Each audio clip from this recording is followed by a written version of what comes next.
you think I'm a dick. And we are live. Welcome to the Rinky Dink BS podcast with your host, with the most, the podcast god, Superfly, Johnny Lee, and my co-host, the one and only, four-time state champion, Big Money. What's up, y'all? And tonight we have a special guest, one of the most badass wrestlers I've seen. With a badass snap releasing suplex, we got the one and only no good Jacob Ratliff to my left. Thank you, Superfly. You're welcome, Thank buddy. you, man. Thanks for having me. I'm going to try to answer all these questions as truthfully as possible. Hopefully I can entertain, too. That's true. Hell yeah. Hey, what's that title that you're on right there, brother? Okay. I am the super middleweight champion of Paradigm Pro Wrestling. Proud of it. Great promotion. 'Cause How'd you, we got to get there. Who'd you wrestle and how'd you end up with the belt? At the last show, I wrestled Shawn Mason. Do you know? Are you aware who Shawn Mason is? Yeah. A star amateur wrestler, super tough fucking guy. And, yeah, he's who I beat for the title. And, man, it was a pretty hard match. Me and him have wrestled twice, and those are some of the hardest matches I ever had. And we just swing on each other. He picked me up, dropped me on my fucking head, but I ended up getting the victory. In fact, he's going to be in the ladder match September 13th. Where can they find this match? Or not find it, but where's this match going to be? At Paradigm Pro Wrestling in New Albany. September 13th. September 13th, New Albany, everybody. It's going to be a badass match. Yeah. Fucking get your nachos.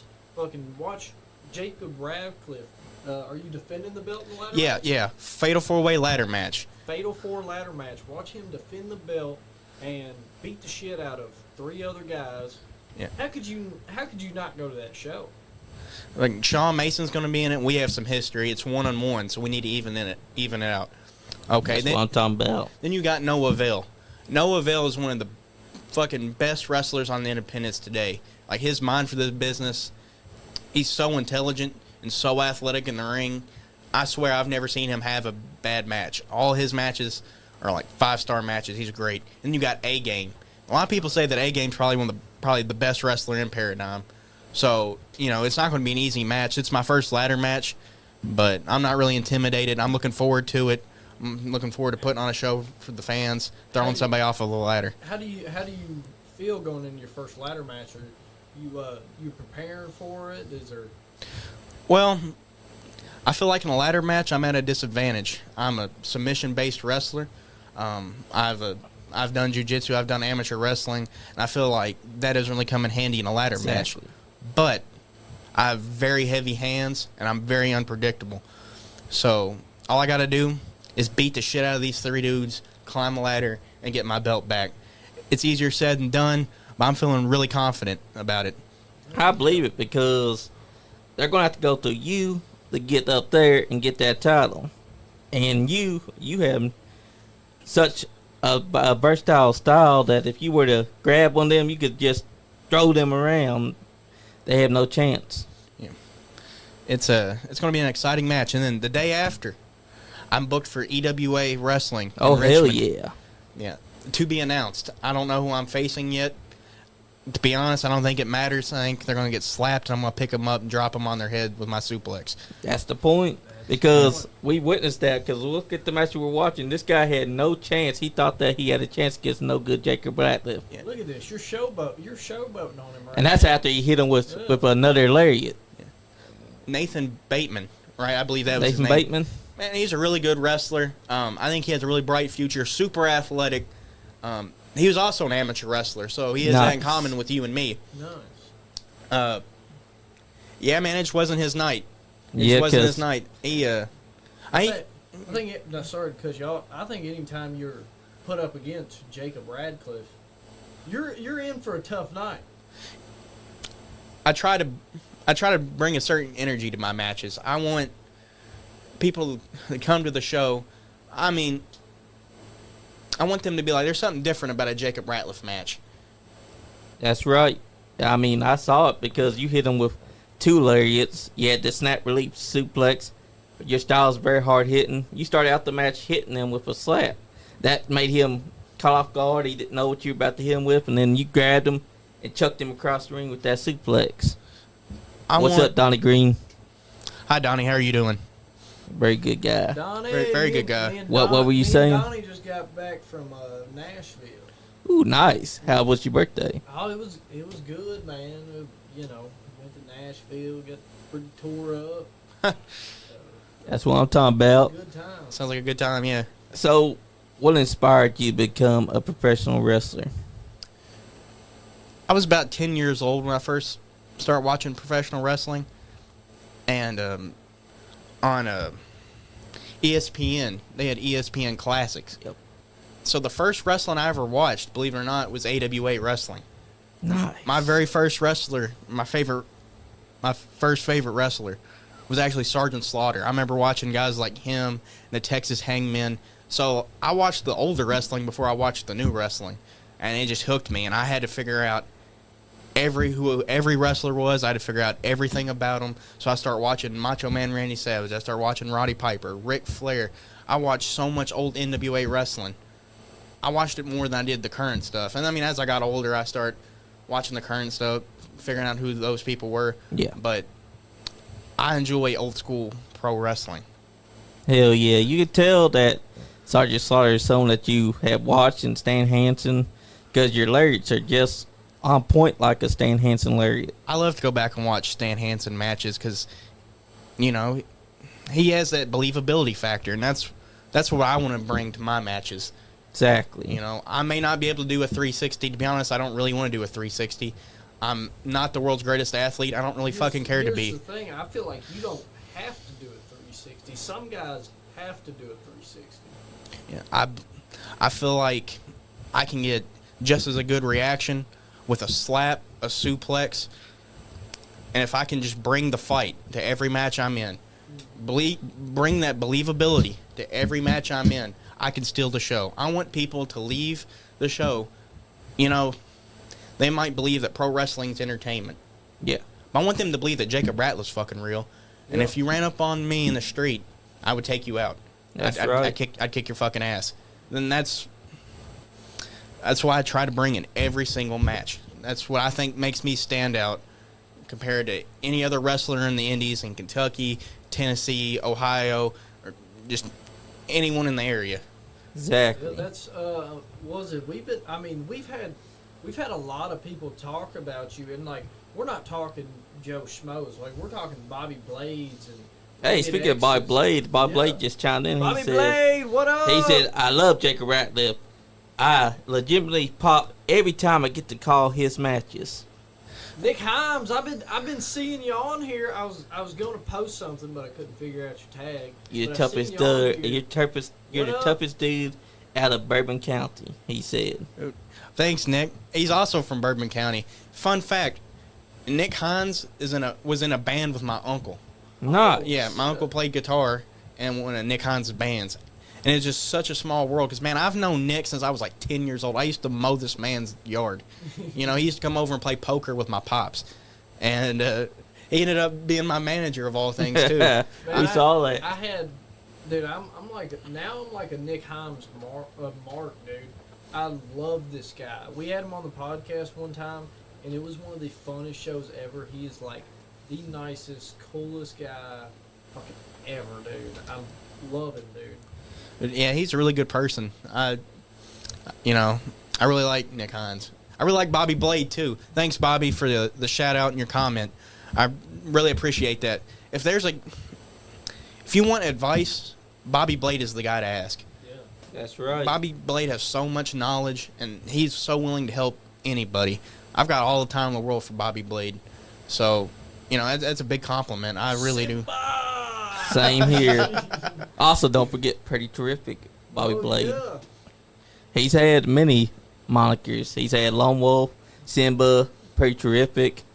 He's done it all. IndieX, everything. We've also heard about his elbow drop. Yes. But, They do say that's the stiffest move they've ever taken. We're coming off MWA month, and the thing was, I would ask everybody, what's the stiffest move you've ever taken? And they would, and without missing a beat, a lot of the people would say Bobby Blade's elbow from the apron to the floor, and it was the most hilarious thing to me. But Bobby Blade, you're a legend. I love you, dude. That's what I hear too from a lot of the guys from the previous generation. That and Bobby Blade's got some heavy hands. He'll lay his shit in. I think me and him would have had a hell of a match. Yeah, y'all would have. I'd have loved to work Bobby Blade. He would have gave you his all because he gave it a 100% every time he's out there. He's so passionate about the business. I mean, I can't stop putting over Bobby Blade. He's like, not only do I look up to him, and he's the type of guy I can go for advice, but I honestly consider him a friend. Sometimes I just bullshit with him. I'm like, I'll just hit him up randomly, and I'm like, Brett or Sean. And me and him will talk till like 3 o'clock in the morning about whatever, like Mid-South Pro, just whatever. So that's friendship for you right there. If he sees this, so, sorry to make the podcast a little bit about Bobby Blade. Bobby Blade, if you see this, I do a show Thursday night called Straight Shooting with B Money, and I would love to have you on here just to talk about wrestling, just to ask you some questions, because there's some questions that I would like to talk about, like dream matches. What are some missed opportunities in wrestling? Like some questions that, like, I would like to talk to, somebody like Bobby Blade who is in love with the business. he's a true historian. Yes. He really is. Anyone listening, if you haven't subscribed to Bobby Blade's YouTube channel, go ahead and do it now. He has an archive of classic wrestling from all kinds of territories, and it's a must if you're a wrestling fan. If you're an Chris old school Crow wrestling just fan. put you over as well. He said, met you a couple of times. You seem like a Jim dude. See, Thank you. That's the thing we've got, dude. We've got so many people that's been putting you over, and it's made us to the point where man, we gotta get this guy on the podcast, and it's great to have you here now. I really appreciate Chris Crow's comment, man. He's somebody I really want to get in the ring with one day because, man, he's fucking incredible. I'd love to see that match.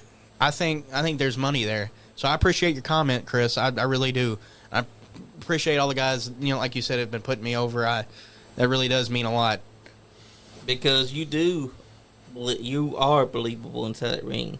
And when you were wrestling that guy, we believed you wanted to kill him. Just walking up on him and slapping him, we believed that you were letting him know, hey, kid, it's my ring. What you trying to do on me? And also, And that release Suplex. Another thing I've noticed about you is that how you work the crowd. That is completely a lost art in pro wrestling right now. And I've seen you from just a couple matches I've watched have been able to work the crowd and get them into it. Building your name up. It's really cool, man. Thank you. I also think it's a lost art, but I think it's a necessity. Yes. Okay, so I try to explain independent pro wrestling to people. I try to say, when you go to Monday Night Raw, right, you can boo and cheer all you want. Roman Reigns probably isn't going to hear you. Yep. He's probably not going to interact with you. He might if you're in the front row, but if you're in the nosebleeds, not so much. But when you go to see independent wrestling, they come for the experience. They want to be interacted with. So, you might... Yeah, you don't have to pay $500 to be front row and maybe get a signature. If it's not on TV, or if it's on TV, you're not getting that signature. You're not getting that selfie. You know what I mean? It's an up-close experience, So I try to interact with people because that's a memory, Yeah. Exactly. Did you, before you got into wrestling, when you was younger, did you go to any of the shows around Kentucky? I didn't start going into independent wrestling shows until I was in high school. I was 19, fresh off the wrestling team, and I had a friend in the business. His name was Ryan Huff. He did some Ryan Huff, dude. I wish he was watching right now. He should be. I love Ryan Huff, dude. One time he booked, he got us to do a show. I think it was the memorial show for Tommy Castle. Mm-hmm. Rest in peace.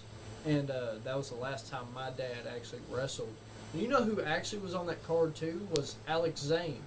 Are you aware with Alex Zane? Yeah. Yeah, now he's in New Japan, and that was before he blew up or anything. I followed him on Instagram, and boom, he Super blew up. talented, wonderful guy. He used to come down to the PTW shows and stuff.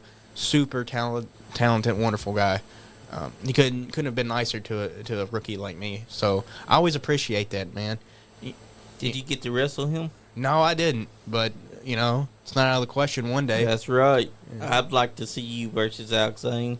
I remember the PTW days. You got any stories or anything? PTW? I have a lot of positive memories in PTW. There's a lot of things I don't really want to get into because I want to talk more about the future. Yeah. Exactly. I've made a lot of great friends in PTW, friends that have had my back and like lifelong friends that I'm going to have for the rest of my life. When I didn't have a place to go, one of my friends I met at PTW, one of my very best friends, let me sleep, at his house and try to get me a job and try to help me out. So I've made a lot of bonds and friends along the way in PTW. Overall, it was a positive experience. Not 100% a positive experience, but I try not to let the negative outweigh the good. That's true. Yeah. There are so many great guys that came through PTW. The guy that trained me, Ronnie Roberts. Ronnie Roberts. Hell yeah, good one right there. I remember when Ronnie was doing because I was a young kid. If you probably don't know, but my dad was a pro wrestler, and he was in the NWA time. Like he wrestled from I think '98 to about 2013. And then he had that last match at the Georgetown show, and Ronnie, I remember when he was doing the Ravishing Ronnie. Do you remember that? Yeah, And yeah. Dude, he would shave the R into his chest, dude. It was hilarious. When you talk about working the crowd, that's something Ronnie really hammered in on us. And he still does that to this day. I wrestled him like 2 weeks ago. And, man, he had the people in his palm, the art of working the crowd. He's who I learned the most from. He's the man that trained me. And there's a lot of people that helped. Brandon Taggart, big bad Brandon Taggart, had a lot to do with me. He really did help. Bishop Blake had a lot to help. And that was the good thing about PTW. Guys would just stop in, and they would just help us anytime they could. I remember Chris Majors would get in there and would help me all the time. Sometimes he would just call me like in an afternoon, and he would have the keys to the venue, the sportatorium, and it'd be just me and him wrestling for a couple hours, just getting some extra ring time. Jordan Cage would get in there. Jordan Cage. Yeah, there were so many guys. Derek Neal. So many guys would come in, and they would just try to teach you anything. You could ask anyone for advice in that locker room. That's what it's all about in professional wrestling. And that's all that knowledge goes right here. That's what I really appreciate about PTW. Like that's what I say when the good outweighs the bad. Because I have a lot of those guys, were guys I looked up to, and now a lot of those guys are friends of mine. Yeah. That's something that you cannot replace in professional wrestling. I want to actually, because I just remembered, I got Ryan Huff on Snap. I'm going to send him a quick snap real quick. In the studio. What up, Ryan? But that's something that professional wrestling is all about, camaraderie. Once you have that, wrestling's fun inside the ring, but outside the ring, you got those friends that you're building memories with. That's what I've learned from all the wrestlers that we've had on here. Like they say, The brotherhood. Yep. Speaking of Ryan Huff, I'm going to tell you the story of how I got in the business. It was my senior year at the Bourbon County High School, right? I was a wrestler. It was my senior year. I was a wrestler on the wrestling team, and we were going up against Scott County. I can't remember the guy's name, but they had like a smoke machine. Everyone was coming out to entrances, and our Coach French, thought it would be fun if we came out to pro wrestlers music. So my friends were coming out to like Triple H music or Hulk Hogan. I come out to fucking Steve Austin, have like this great entrance with the smoke machines and stuff. I go and wrestle this kid, and within the first like 3 minutes, I've done clubbed the fucking headgear off of his head. Bow, bow, bow, just clubbed him in the back of the head. His headgear falls off, and the ref's yelling at me and shit. I don't even remember if I won. I don't even think I did. But like I just clubbed his neck fucking purple. And sorry, I got a little ahead of myself. No, it's fine. They asked us, because I was a senior, and they would come up and you'd go to the middle of the mat, and they'd be like, "What do you want to do with after high school?" They'd ask you what your dream job was. It was, it was like a little interview, and I said I want to be a professional wrestler. Right after my match, Ryan Huff comes up to me and was like, "I need to talk to you. I need to talk to you." I go up to him and was like, I'm in the business. I used to manage for the business. I know some of the guys at PTW. I can get you in there. That's what got me into PTW. It was Ryan Huff. I wouldn't have been in the business without him helping me. So I will put over Ryan Huff every single podcast that I do from now on till I die. That's awesome. He opened the door for me, so I really do appreciate him. Great dude. Like he wasn't even a coach, and his kid wasn't even wrestling. And Yeah. he would come to the meets just to come, and he would, dude. Him and my dad would talk. Like me and him would talk about wrestling, Scarefest. Because if you don't know, well, you don't know this, he worked Scarefest some years, and like we'd talk about that. Cool guy. Yeah. I used to wear NWO shirts to like my wrestling meets. Yeah. And he'd always too sweet me. I was like, man, this guy's cool. That's before I even knew him. He was a super cool guy, super friendly. That's one thing I used to do too. Like it was a weird thing I would do, but I would always wear. I wanted to be different. I wanted to stand out as a wrestler. Mm-hmm. And I would wear, specialized socks, and I would always when I got on that podium, I would wear like a different shirt. Mm-hmm. One time I wore, I think Regions. One time I wore the Elite or the American Nightmare shirt, Cody Rhodes shirt. One time I wore the Elite shirt. I wore a Ric Flair one time, and I wore a Motley Crue one time. I used to have a handlebar mustache. I remember that. Yeah, I used to have I remember the handlebar mustache. Fucking 18 years old having a handlebar mustache. Good times, man. I miss the amateur wrestling days. That's something I wish that I took more seriously in school. I wrestled my 8th grade year. I was 1 point away from going to state. Yeah. I lost by 1 point. I could have went to state. And, like, I tried to wrestle, through high school, but I just couldn't pass high school, man. I was a DF student. I'd get in trouble, and they wouldn't let me wrestle because I was just a little fucking shithead. I had to grow up. My senior year, I finally got to come back, and I was so far behind. But I enjoyed it. I had fun. I was on the team with my friends, and it got me into pro wrestling. It opened the door for me. So I'm very grateful for what I have learned. My coach, Terrell, you know Terrell? Yes, he actually is the coach of Bryan Station now. Really? Yes. That's fucking... Terrell, what's his Roberts? name? Is it Roberts? Maybe. Yeah. Dreads? He didn't have dreads when I knew him, but really, really great wrestler, super cool guy. He pulled me aside after my last amateur match, in school. Yeah. And he said, Jacob, if you'd have took this more seriously, you'd have been a great amateur wrestler, but that's behind you now. He's just like, I want you to go. I want you to be the best professional wrestler you can. He's just like, I feel like you don't even have to have a persona or a gimmick. Just be who you are. Because I'm about half fucking crazy for real. So, and that's what I've said about like why some of these guys that are like really big are so great. It's because Stone Cold is Stone Cold. He's Steve Austin. Turned up to 11. It's Seth Rollins. He's just Seth Rollins. Cody Rhodes. He doesn't have a gimmick really. He's Cody Rhodes, the American Nightmare. He has a nickname. I mean, look at Nature Boy Ric Flair. Ric Flair. He goes into a bar, he's Ric Flair. He wakes up, he's Ric Flair. It's just, that's who he is. Same thing with Dusty Rhodes. I heard a story not too long ago. I seen it on like TikTok or something, but they said it's so common to see Ric Flair in a bar in Tampa that it's not even like he's a celebrity. He's just a regular. He's just a regular guy that you see at the bar nowadays. What about Bruiser Brody? He used to be Bruiser Brody no matter what, in or outside the ring. Man, there was a lot of missed opportunities because he was murdered, and it's really sad. But Bruiser Brody was one of the guys, man. We got Benjamin T. Bishop watching. Oh, hell yeah. And Nick Heim said, any chance you remember the first time you hit a bong at my house? No good, Jacob Ratliff. That's not a story we're telling on the podcast, Dick. But yes, I do remember. And we got Chucky Smooth tuning in. You wearing a wire right now, Nick? You got a wire on? He trying to find out dirt. Nick, I'm gonna ask you a question.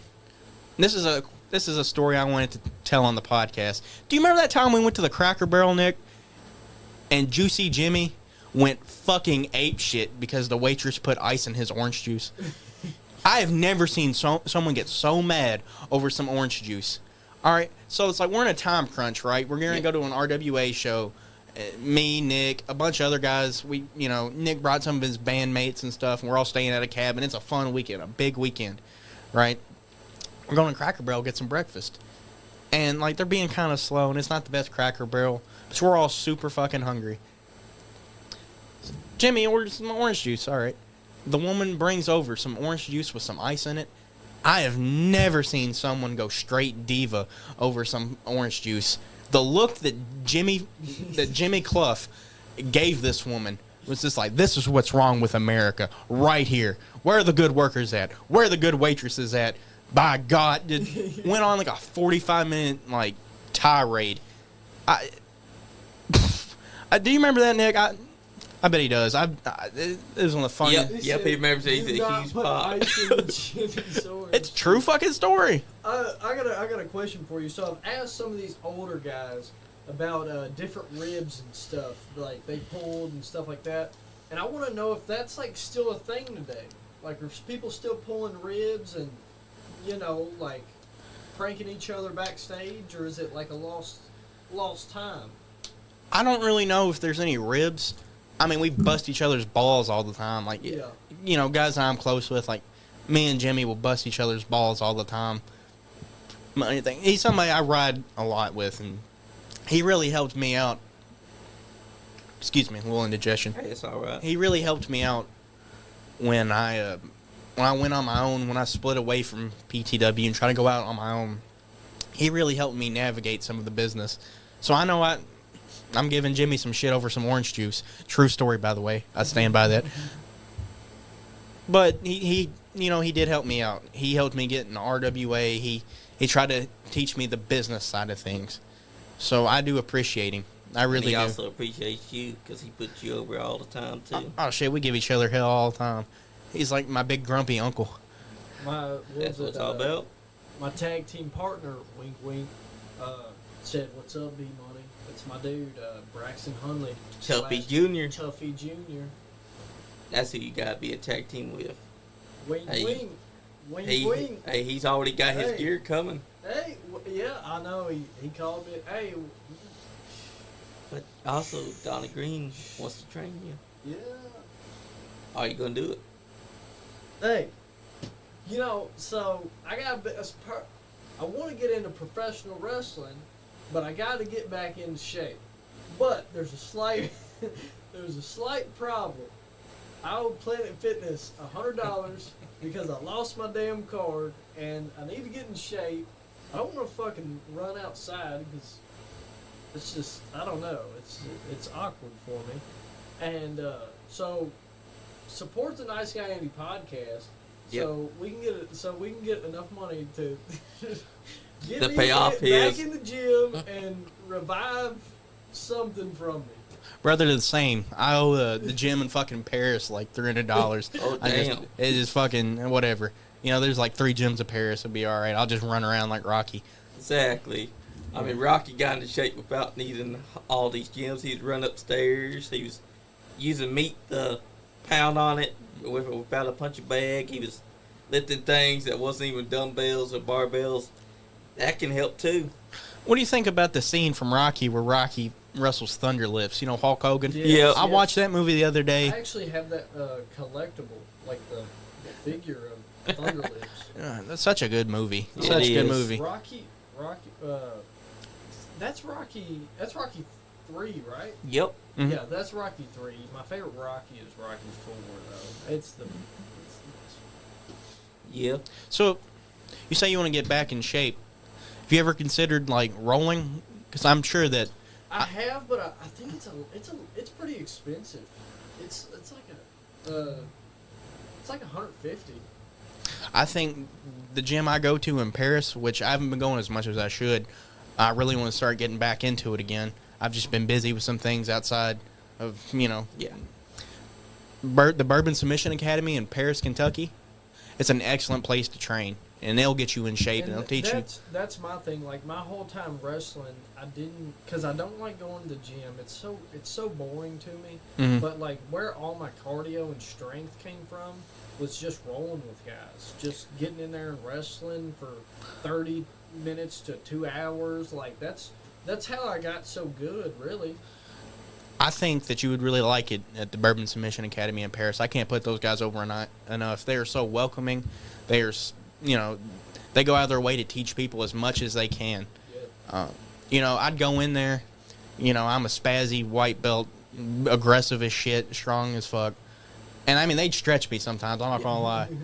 But they'd always, pull me aside. This is what you need to work on. This is what you need to do. This is what you need to do to get better. Help me work with my technique. I think that you would really enjoy that since you're a former amateur wrestler, too. If you want, I could hook you up after the podcast. Maybe talk to some guys. Yeah. Will trains there. Bunch of guys. Will Baber trains there. You know him from amateur wrestling. You hear that from Jacob Ratliff. We might get B-Money into shape, and I might That's get right. in the ring and fuck some of you up. Fuck some of you up. That's what you got to do. Come on. Johnny, I'm getting too riled up. I might rip my fucking shirt off. Hey. It might be If time. you got to show them, you got to show them. Dude, when I hear that, I'm ready to go, Johnny. I run to that song all the time, man. It juices you up. It really does. It does. I can't More watch games to Rocky. watching as well. Dude. Oh, hey, how are you? And what's your goals at EWA? My goal? Yep. Okay. And I'm going to answer this as carefully as I can. I feel like since EWA has been around, I have had the most brutal fights that EWA has ever seen. I'm not going to call them matches. I call them fights. Exactly. I believe my first match there was a Fight Club Open Challenge against Dwayne Davis. And I haven't seen Dwayne Davis in about 6 to 7 months. I don't know what he's doing. I don't know if he wrestles anymore. But I like to think that I put on match of the night that night. You did. People still ask me about it from time to time. Then I had an awesome match with Steel Wool. There's not a whole lot of footage out there. It was a Fight Club Open Challenge. And this was probably one of my favorite matches I ever had. Steel Wool's an incredible performer, but man, he's got some hands. We went in there and we just threw down. He gave me a German suplex on the floor. I'm fucking punching the shit out of him. I think he said he couldn't eat for 2 weeks. The brutality. I steal the show every time I wrestle at EWA. The last show, I stole the show. People were talking about my match. That's right. I think I want to get some of the respect that I deserve. I think I'm the most entertaining fighter on the EWA roster. Now, man, you got some bad motherfuckers. I'm sorry for cursing so much on the podcast. You're good. Hey, We're that's not okay. demonetized. Here we ain't PG. Well, we get demonetized for some stuff on here. But we're fine with the cuss. Fuck Facebook, even though we're live on Facebook. Yep. Sorry, Facebook. If I push the envelope too much, brother, reel me in, please. Let me know. Yeah, you can't pull your cock out or nothing, but we're good. But we got some really tough guys in that locker room. I'm not disparaging the toughness of the EWA locker room. You have Omega. You have Marcus Johnson. Excuse me. You have Chris Crow. There's some tough competitors in Elite Wrestling Alliance. But I think I'm the toughest. That's right. And that's no disrespect to anyone on the roster. I cannot say that enough. But I don't think anyone can hit as hard as me. I think if anyone tried to roll with me, they'd get grapple fucked. And no one has yet to prove me wrong. So they can set me up with whoever. I'm going to kick their ass in the ring.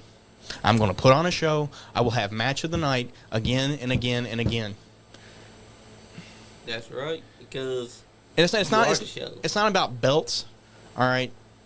It's not about the social media circle jerk, which I got a real big problem with, putting me over. I want the fucking respect. Put me over. 3,000 fucking posts a day. Nobody gives a shit. I want the fucking respect.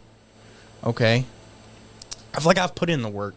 Dude. All right? I'm not some comedy fucking rookie anymore. Exactly. Okay? I will fucking drop you in the ring. See, that's the thing I see a lot of now is these people, they just keep posting all this stuff, and they're not drawing any views. But a guy like you, so many legends have came out, and so many people have talked about Jacob Ratliff. That's showing that, you don't self promote really that much. And that's something I need to get better at. That really is. That's a weakness in my game, and I need to up that. Yeah. But in a world full of people trying to be like Ricochet, I feel like I'm Harley Race. Yeah. I feel like I'm Carl Gotch. I feel like I can bring the believability to any fucking match that I'm in. I'm not the toughest dude in the fucking world. I'm not Rampage Jackson.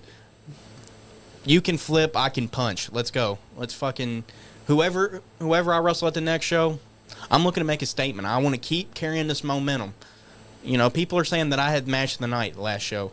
I want to have match of the night again. I want to have the match of the night every night. I want to steal the show. And that's not me trying to be arrogant.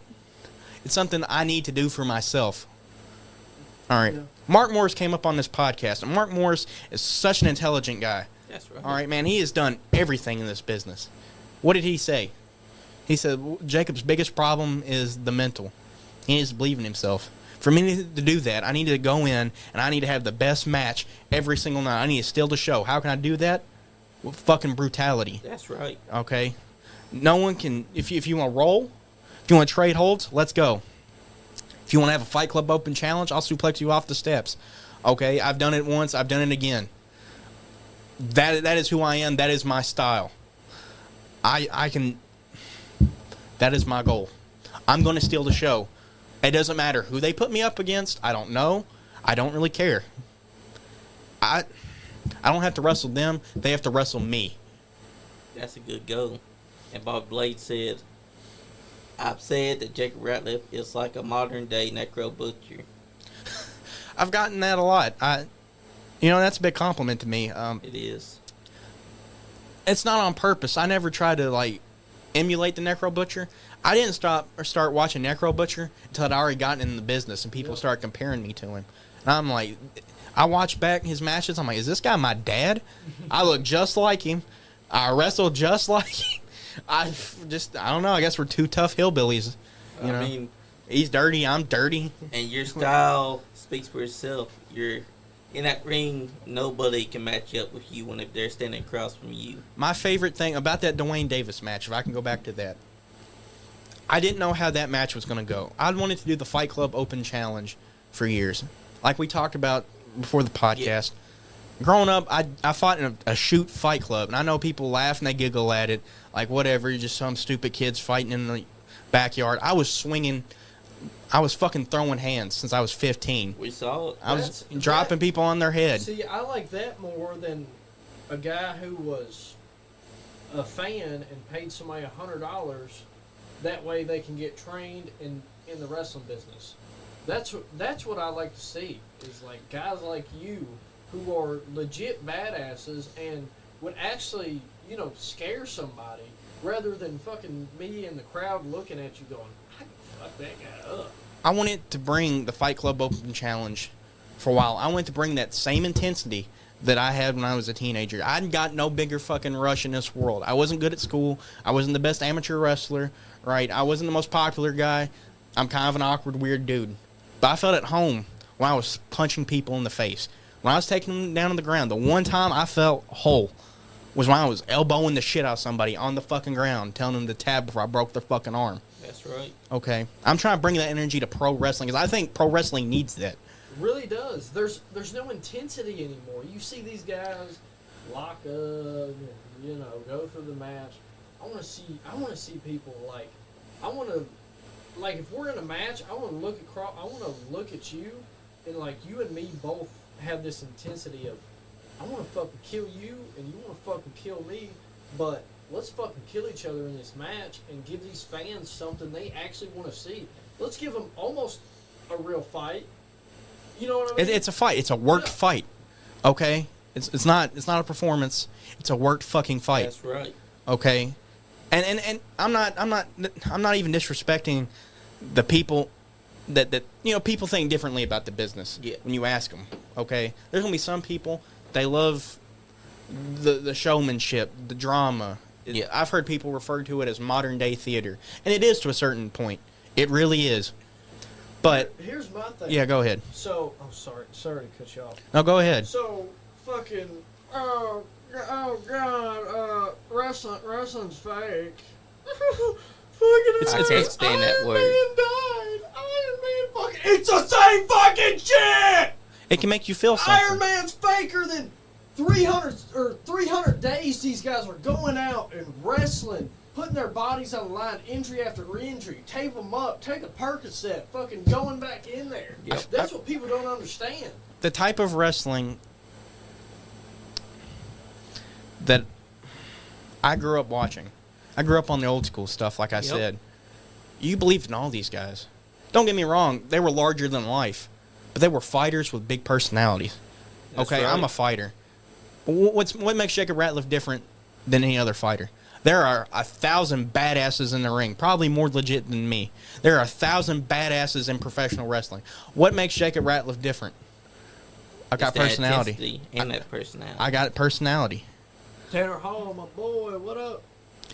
I want the Dwayne Davis match. If I'm going back to that, I got derailed. Sorry. Well, No, it's fine. I'm a little Good. punch drunk sometimes. But fucking, the fans got quiet during that match. And I was always told if the fans are quiet, you're not doing it right.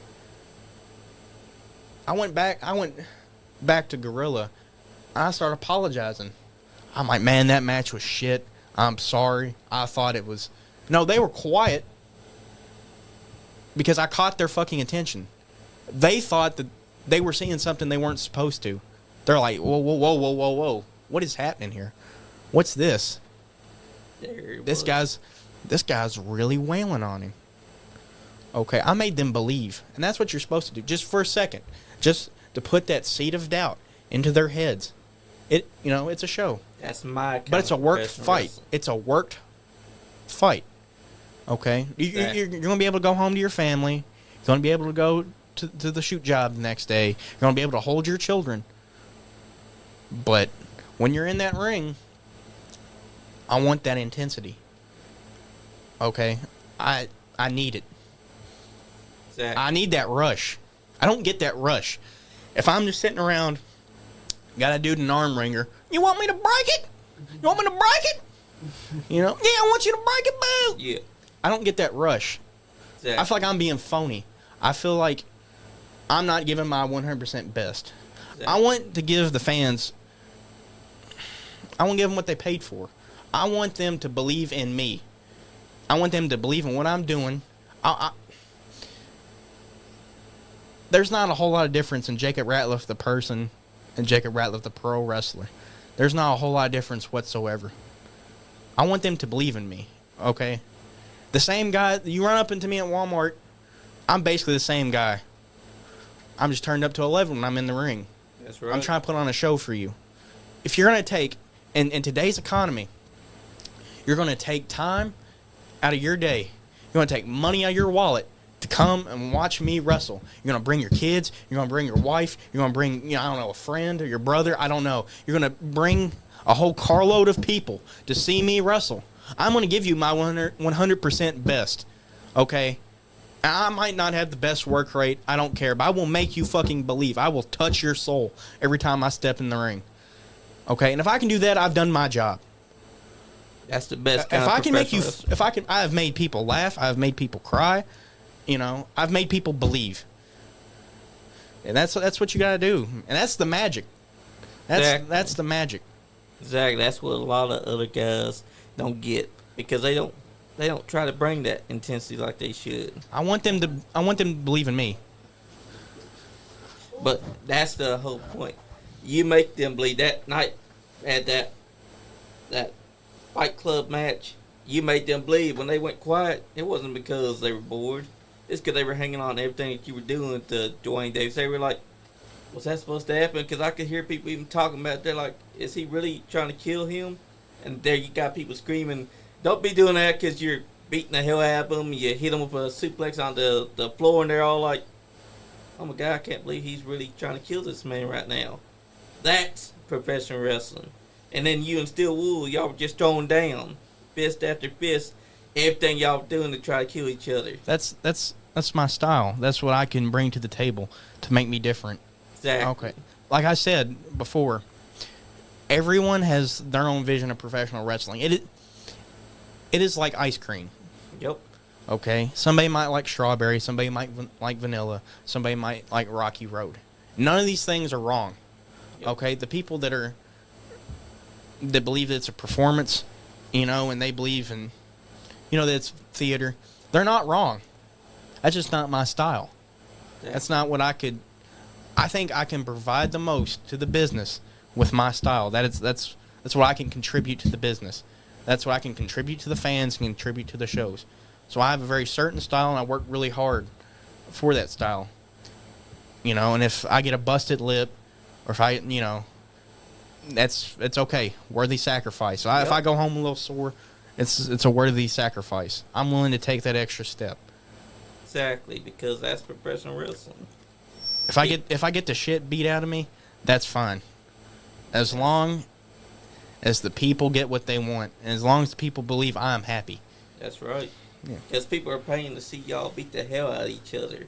And if they believe for that little bit, you've already hooked them. And that's what you did at that Fight Club match. You hooked them.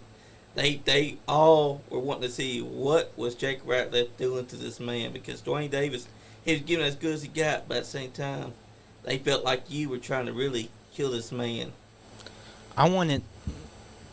Before then, the crowd in Richmond and back then Frankfurt, they knew me from the KPW days. They knew me from the PTW days. Yeah. They still thought I was the Tiny Hoss. Yeah. The Tiny Hoss was a gimmick. It was a good starter gimmick. I did the best with it. I was very entertaining. I was very good at it. I was very funny. I was very entertaining. And they would always chant biscuits at me. That was my catchphrase. Yeah. Do you want to risk it? Come get the biscuit. Or talk about Mama Haas's biscuit. After that match, I showed them a different side of me. They don't chant biscuits at me anymore. Exactly. I'm not the goofy kid with the Pee Wee Herman gimmick, the Mr. Rogers gimmick, the SpongeBob SquarePants kitty gimmick. They now see the real me. Yep. And that's what I wanted to accomplish. The believability that I am the real me, which I am. It's not a gimmick here. When did that transition sort of happen when you went from this gimmick to Jacob Radcliffe? There was one match in particular. I think the light bulb went on for me. Exactly. It was. Hold on, I'm getting a phone call. Oh, somebody. Okay. Hello. Oh. Either going to be someone that wants to come talk to you, or Nice Guy, he's contacting them right now to come let him in. But that's what it's all about. You fell a switch, and you're like, I don't want them to see me as that guy. I want them to see me as me. In Paradigm Pro Wrestling, all right, I came in with a group with Adrian Alexander, Good group. and Juicy Jimmy, the Shot Callers. Yep. Excuse me. Another good promotion too, Paradigm Pro Wrestling. Yeah, yes. It's one of the best around. But where I'm getting at with that is we did a lot of good work in Tennessee. It was time for me to split off on my own. And they had a UWFI division. You know what UWFI is? What would it be? It's almost like worked shoot fighting. It's almost like bass rooting. Yeah. You throw palm strikes, law submissions, TKOs. Yeah. They had a whole division dedicated to that. I felt like I belonged in that. I showed the promoter my Fight Club footage. I told him how I wanted to be in that. I tried to be in it for years. I hit them up. I sent them my resume. They weren't interested in the Tiny Hoss. But now I'm in Paradigm Pro Wrestling, but I'm just a guy in a faction. Nothing against the faction. I love both those guys in that faction. But I want it to be my own man. Come to find out, I'm in a match with Brogan Finley, son of pro wrestling legend Fit Finley. And I was not in a good place in my head, in my life, and in my soul during that time. There's a lot of anger in me. And I was tired of being overlooked. I was not happy in the ring, outside the ring. And I just had enough. We went in here, UWFI, Brogan Finley, Jacob Ratliff. I wanted to make a statement. All right. The match was only going to go 4 minutes. What can you do to get over in 4 minutes against a son of a legend? I only needed one move. That's true. I gave him my elbow strike, the same elbow strike. Sorry, folks. Elbow strike I gave Nathan Bates. I gave it to him. I told him. I met him in the middle of the ring. I was like, Brogan, right in his face. Meet me in the fucking middle. I said, I don't care whose dick you come out of. You ain't shit. Drilled him. He got up. We were throwing, chopping, punching, clubbing. I brought that intensity out for the first time. I showed Paradigm Pro Wrestling what I'm capable of. I'm not some comedy dude in a faction. I can be so much more. And after that, it changed. People start seeing a different side of me. That's when the light bulb hit. I had a brutal match with Brogan Finley. My lip was busted open. I took a tombstone pile driver. I rolled out to the apron, and I just spat out mucus, blood, and puke. Right there. Fucking... After that, and that's when it all changed for me. That match blew up. People still ask me about that match today. That's when the light bulb went off in my head. Hell yeah. Yeah, go ahead. Go ahead, Johnny. Will we see future Fight Club matches?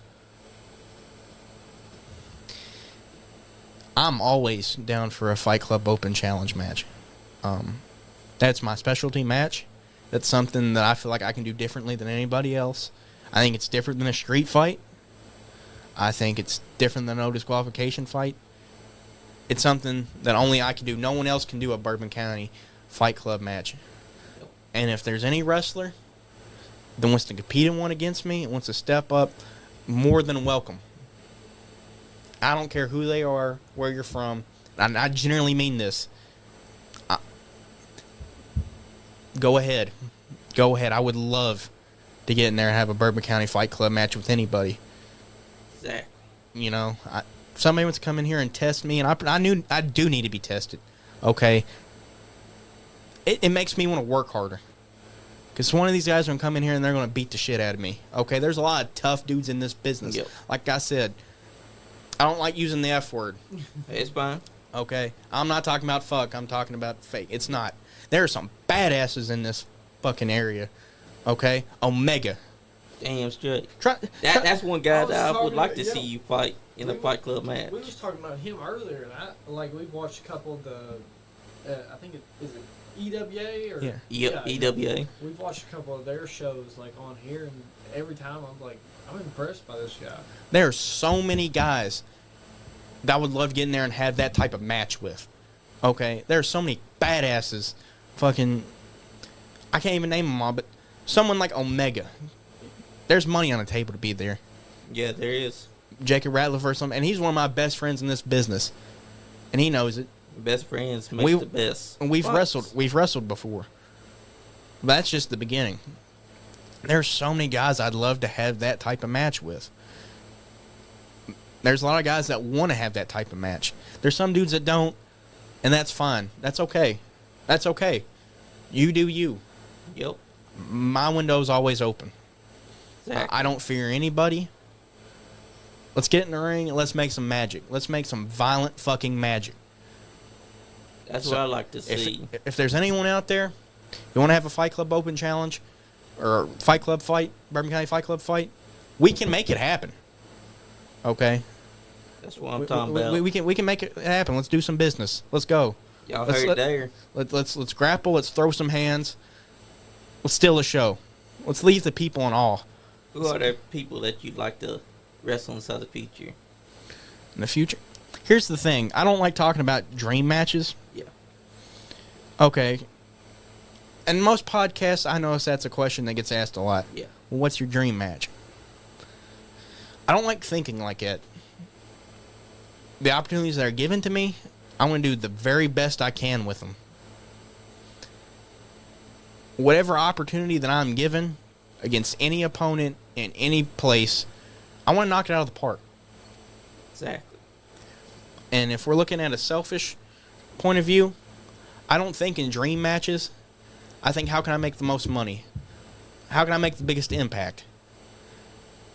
That's smart. We was once told by Stan Sierra, Oh, Stan's so smart. I love Stan the Stan. man. He said, if you ain't making money, then why are you wrestling? It's a business. It's a business. Why would you want to go in there and get beat up for no reason? You know what I mean? Like, he said that one time on the podcast. Yes, he did. I've thought about that. And like, yeah, he's correct. That's Why would you want to get in there and potentially hurt yourself for nothing? You know what I mean? Stan Sierra is a guy that, man, he's been on top for so long in this area. I mean, he's had main events fucking everywhere. He's a guy that knows what he's talking about. He's a tribal chief of Kentucky. Yes. Truly. We got Taylor Bush. How you say it? Bushhog. Bouchon. Just came to say hi and say that Jacobs has become one of my favorite to watch. Thank you, Taylor. I really appreciate that. I really do. Definitely are. He punched me once. Oh, dude. Last Stan time we had versus him, Larry. That's probably a Yes. pretty good match, yeah. last time that we had Stan Sierra on here, he punched me.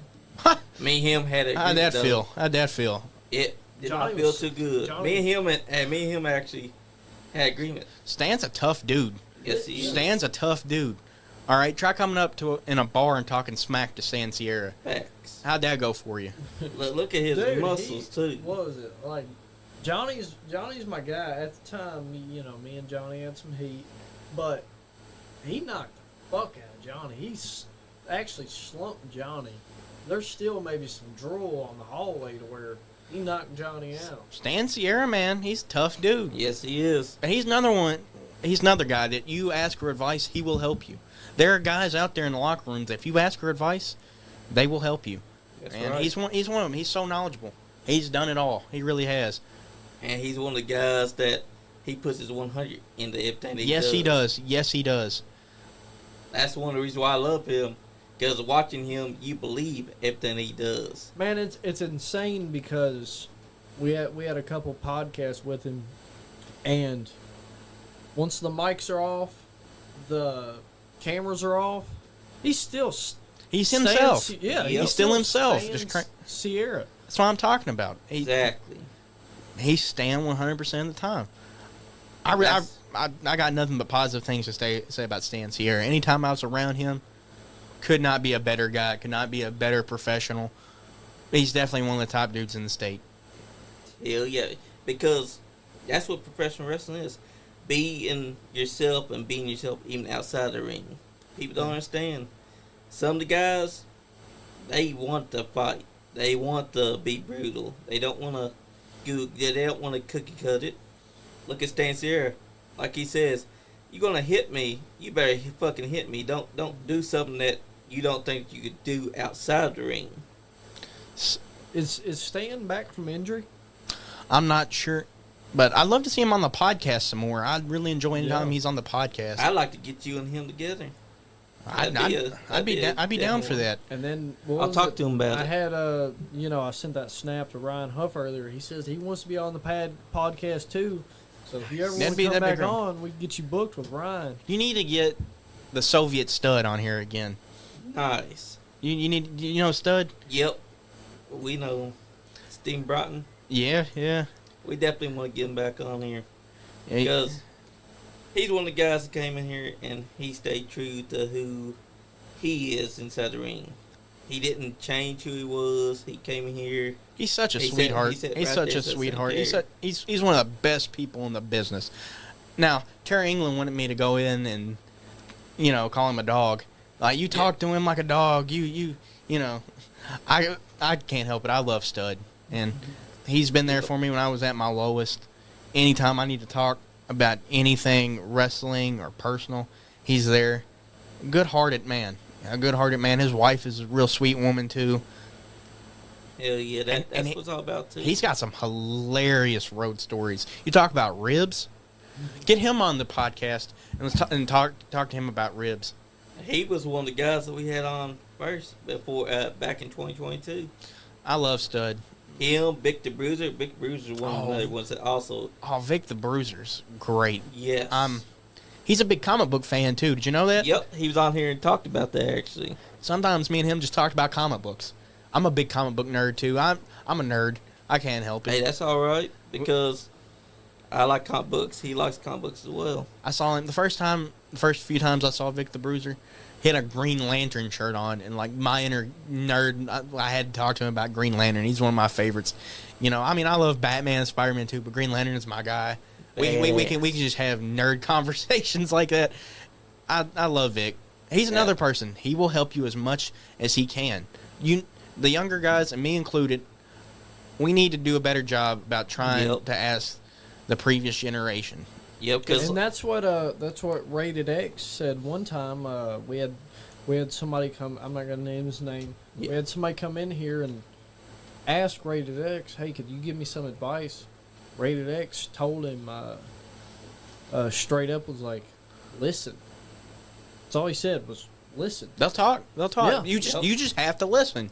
Okay, they will do their best to help you, but you gotta meet them halfway. Yep. Okay, you can't blow them off. And you can't get mad when they like critique you and stuff. You know Yeah. what I mean? It comes from a good place. Yeah. Okay. They just want to see the business thrive like it used to, because Did I say somebody blowing somebody off in here? no We got this guy, NiceGuyAndy, finally here. here. Took him a while. Man, What's up, boss?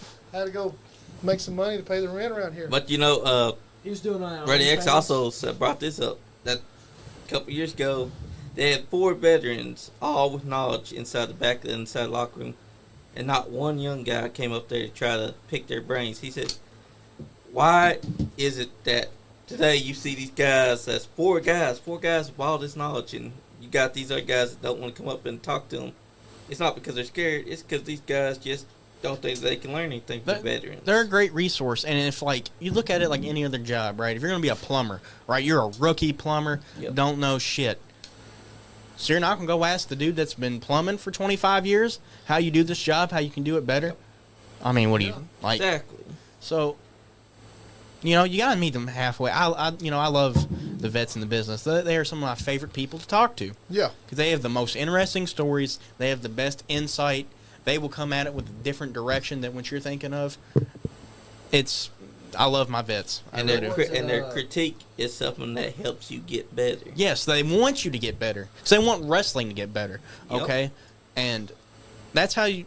Not only they can become mentors, but they can become friends. Like I said, Bobby Blade. I know I spent like 5 minutes putting Bobby Blade over. I'm going to continue to do it. Exactly. Guys like that, they will help you.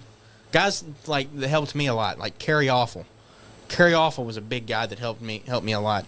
Jimmy, Juicy Jimmy. Guys like that would pull me aside. And you know, sometimes, Jacob, that match sucked. Jacob, you need to do this. Yeah, I'd like to get him in here. He seems like a straight shooter, man. He seems like somebody that will just tell you how it is. I'd love to get him in here. If you can bend his ear for us. Yep. I can.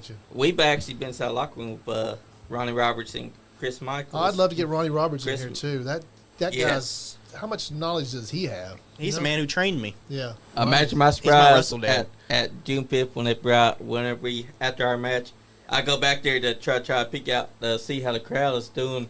There's Chris Michael. He stands at his own private room. He's just peeking a little bit outside the door. All I said, "Nice to meet you." Shook his hand, and I let him get back to watching the crowd. Now I went out there and I watched the crowd as well. You meet these guys, and these guys were giving out great knowledge back there. We were just bullshitting around. We had Scott Diamond, we had Austin Diamond, Joe Monroe, we had Ronnie Roberts, we had Terry England, Brandon T. Wilson. We're all just back there and having a blast. It's things like that that makes you realize wrestling's at its best when you got that camaraderie, that brotherhood. And I wish that more wrestlers would try to make their time to actually form that brotherhood with each other, because we're listening to Ray Bearstill and Donnie Green. There's times where they were getting ready to hang up the boots, and they're looking around, they're checking out these guys. All these guys just want to play video games, and they're not talking to each other. They're like, I miss back in my day when you actually spoke to each other and formed that friendship that would last forever. Yeah. I just I think that the whole trying to get over and get your name bigger now is social media helps a lot, but then like you'll get like some trolls on social media saying you'll get. I had some wrestlers ask me to take some some videos because we do take clips. You know, we take clips. We took some clips of you. You know, you've seen them. Your clips got a lot of views. You might have 5 or 6 guys saying, "Hey, your stuff sucks." But that's just 5 or 6 people. You got viewed by 50,000 people. Now, 50,000 people know your name. They might not remember your name, but you know, say 50,000 people seen it. 10,000 is going to see your name. So you get your name out there. Like, don't worry about the 5 motherfuckers that said your shit sucked, because those people suck. You know what I'm saying?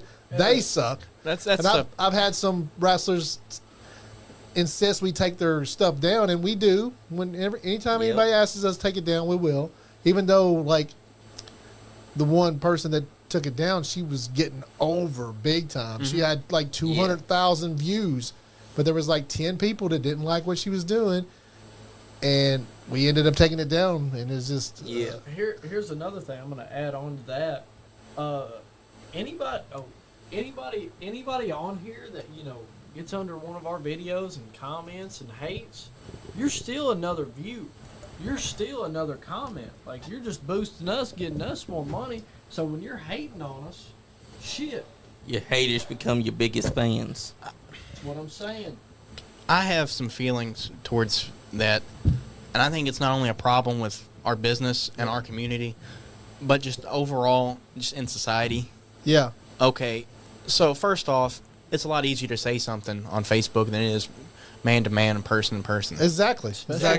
Instead, and I have misused social media, and I have whined, and I have bitched when I didn't have the right to, and I'm sorry, and I apologize to that. It's okay to whine and bitch about something that's happening to you or something that you don't like, but to sit there and shit on somebody, and call them goofs or call them a name or something like that. Why don't you just share a poster? Yeah. Or how about this? Instead of being like, wrestling's not for everybody. These goofs shouldn't be in the ring. Yeah. Okay, message these people. Okay, this is what you can do to get better. Okay, maybe somebody can help them out. Hey, there's a good training school here. You should really look and get training if you want to take this seriously. And there's a lot of... Try to help. Yeah. Try to bring them up to your level instead of trying to shove them down. What they don't understand is that the indies are... And these shows that these independent shows that are being putting on, it's practice for you guys. Every time you go in there, you guys are like, I always compare it to stand-up comedians. Yeah. A stand-up comedian can sit here in this room and tell jokes to 3 or 4 people all day long. But once he gets up there in front of those 20, 30, 40, 200 people and works out his material, then he will not get good. He won't know what works. He won't know what doesn't work. It's just like you guys are the same way with your wrestling. It's like y'all can wrestle in that ring when there's nobody in the audience and think that you're doing a super job. But once you get out there in front of that audience, you'd be like, damn, that shit that we was practicing earlier don't work in front of the crowd. Like, you know what I'm saying? It's like a stand-up comedian. You're out there working out your material. You're practicing and practicing, and you're getting good. Like, and these people are like, oh, that looks like shit. That's fake. Well, these people are practicing. Like, you know. Not every match is going to be WrestleMania 3. That's right. Yeah, it doesn't really matter until you can have 100 shitty matches, but then eventually it's going to click and click and click, and you're going to have great matches. But you're going to have 100 shitty matches until you get to that one. I'm sure your first match was shitty. And you know, and also, if you think about it, our first podcast was shitty. We still do shitty podcasts. Hey, our we're podcast still working it out. You know, when I first got behind this microphone, Johnny first got behind this microphone. We were shitty. I was like, but you know, all that shit. Johnny was too. Johnny wouldn't say shit. B Money still don't talk very much. He hasn't been he talks pretty well. He does talk if you good. listen earlier, he was talk asking some good questions. No, you do. He talks good, but like he hasn't had as many reps behind this microphone as me and Johnny have. Because he just started, I think, around April. He's probably had 20 times behind the microphone at that most. You know what I'm saying? And think about this. How many times you been in the ring? Shit, I can't tell you. A lot. Yeah, so the more you get in that ring, the more you work out. You got a fucking championship belt on your ring. His but that's because that first shitty match, From Paradigm that second Pro shitty Wrestling. match, that third shitty match, and then Take a lesson from it. Yeah, Okay. it's a lesson every time you get in that ring. Every time you get in that ring, every time we get behind this microphone, life is a lesson. Like, nobody's perfect, and if you're on social media saying that people are perfect, then you're not. You're an That's asshole. right. It's a You're an lie. asshole. You know? Share a poster instead. Yeah. And also, Share a clip of your favorite wrestler. Yes. And share, also- share a fun. I don't mean to cut you off. no, it's Johnny. fine. But think about this: some of those people that's been talking shit, they try to claim that they were wrestlers. Well, if you're wrestlers that's criticizing these wrestlers, why aren't you They're going and assholes. message them privately? And They're If you assholes have a or problem- stupid. Yeah, exactly. If you have a problem with somebody, instead of trying to get that, laughy emoji reaction or whatever you're looking for, send a direct message. I don't have, this is an example. I have a problem with you, A, B, and C. Yeah. Okay. Yeah. Or you can go up to the show, because we all know where each other are. Okay. You're going to be in fucking Paradigm the 13th, whatever, an example. Yeah. Come up to me man to man, eye to eye. I have a problem with you, A, B, and C. Let's talk it out. Yeah. We can shake hands and just disagree. or Or settle it like me. we can step outside. Yeah, exactly. Or I mean, another thing, Yeah. if you're Nobody too- wants to step outside, though. if you- yeah, Yeah, if they you're- get scared. if you're They too talk a chicken- lot of shit. People talk a lot of shit, but nobody wants to step outside. If Like you're- Mike Tyson said, social media has made it too comfortable for people to talk shit with their fingers until somebody punches them inside the mouth. You can't go and solve all problems Yeah. with that. It's a nuclear option. Okay? Yep. But go up to that person, address the issue. Andy, I don't like you Yeah. because I don't fucking know. Example, whatever. So, do you think that that shitty wrestling has a place in wrestling too, or do you think everybody needs to be? Okay, let's compare it to music. Yeah. Especially like on local like bar shows and stuff. Yeah. Not every band's going to be the greatest. Yeah. Exactly. But those people are just living their dream. They're living their dream. They're playing their music. Yeah. They might get better, they might not. I think me and Johnny had the shittiest match ever in wrestling history, but we got in the ring and did it. You know what I'm saying? We're not wrestlers, but we got to live our dream that day. And Yeah. that was People actually incredible. pop for me beating you. Oh yeah, they love Johnny. Johnny put the did you see the match? Johnny put the plunger in my face. It's like, I swear that I thought that I broke something because when I saw the plunger after I jabbed into his face, I saw it go over this part of his nose. I was like, oh shit, did I just jab that piece into his face like that? he put it in my face and I grabbed it and he was just plunging like that and it was awesome. It I was wish funny. we would have used. I wish I would have used the Nutella. I also Yeah. did what Scott Diamond said, because before the match, I asked Scott Diamond, I said, is there any pointers you can give? He said, if you're going to do it, if your arm's over that rope, why don't you do this so that the fans cannot see what the rope is doing? Yeah. And I used that during the match. Yeah. Because I told Jane, if I'm over that rope, make sure that you're going to grab me, you're going to jab my head completely onto that rope. 'cause I don't care if it's sticking into my When we had neck. that match, we asked everybody we knew about, like, for advice. Everybody we knew. Every wrestler we knew. We know all kinds of wrestlers. Everybody was chiming in, saying do this and do that. It was just like we felt like we were the part of the community for, which we are a big part of the community, but we felt like we were on that other side for at least a day, at least a couple months leading to that match. And But being now- inside but the now, locker room, Say too. again, like y'all decided to have another match. It'd be a lot better than the first one. It'd probably be better. Yeah, I mean, it would have been It'd probably a be lot just better. as shitty, probably. But It would have been a lot better, though, if one of our guys had remembered what we trained during our putting everything together. like Johnny. Well, here's the No. thing about that. Not everything's going to go to plan. Yeah, exactly. Exactly. If you want to be a wrestler, you got to work on the fly. And that's part of the training and stuff. But in conclusion to the social media, my statement is, just because you have a negative feeling about something or somebody doesn't mean you have to share it. Okay? Exactly. Instead, go outside, touch some grass, hug the people you love, and get the fuck over it. It's them That's what I trying tell to. kids on Exactly. Fortnite. It's them. Touch some grass. It's them trying. It more or less is them They want to wake up and be Steve trying Austin to say for a day. they don't really have a problem with you. They have a problem with themselves. It's them trying to get themselves to feel better about the shitty life that they have. It's not high usually. school. It's not high school. Yeah, They're okay. mad that they can't live your life. If you have a problem with me, okay, I refuse to do Facebook beef. Yep. Message me. Come up to me in a show, and we will have a civil conversation. I am not an asshole. You can talk to me. Yeah. You know, we might not see eye to eye. That's okay. Yeah. That's right. Or or we can step outside. gonna be And back- if y'all are you gonna have be to back step at E- outside, that's last Are you time. gonna be back at EWA more? Yes, I am. Yeah. I'm booked for the show coming up. I can't don't wait. I don't know who my opponent is. Yeah. But I'm looking to steal the show. Man, the show when y'all were in Frankfurt, Yeah. when you and was it Daryl Davis?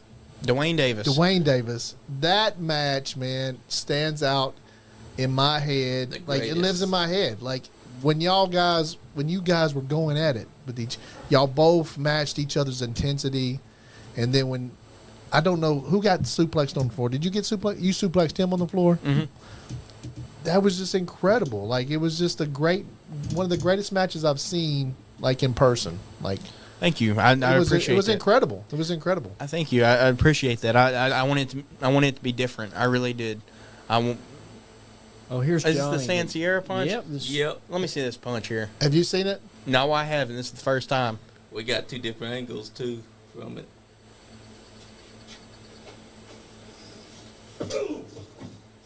Ah. I'm telling you, don't fuck with Stan Sierra. Yep. Yeah. That was during the time when I was down and on my luck, and it just came out of nowhere. Is anyone writing in? We could have made it look better. Yeah, there has been people. Let's Tater definitely put you over. She said Did they update that that, you're Johnny? still did her best. did her they favorite. update that where you can message back on there? Yeah, now. Really? Okay. Wow. And I've this been guy- gone for a while. I know. Actually, put you over. He said this guy Jacob Ratliff is amazing. Thanks, man. Let's answer some of these. I don't want to ignore the people that call in or write in. The Kime said RWA was fucking awesome. Yes, it was. We had a ball. Man, you want to hear about some wild stories? Fucking my RWA run with fucking Jimmy and Adrian and Nick. Is RWA around anymore? No. No, sadly, it's not. Yeah. You can find some of it on YouTube. Where was it? Where was it? Maysville, Tennessee, Maysville, or Maryville. It was Maryville. Maryville, Tennessee. I was voted most hated wrestler of the year. That's Okay, good. one, you spelled my name wrong, brother. Oh, that was It's not Ratliff. Yeah. It's a common thing.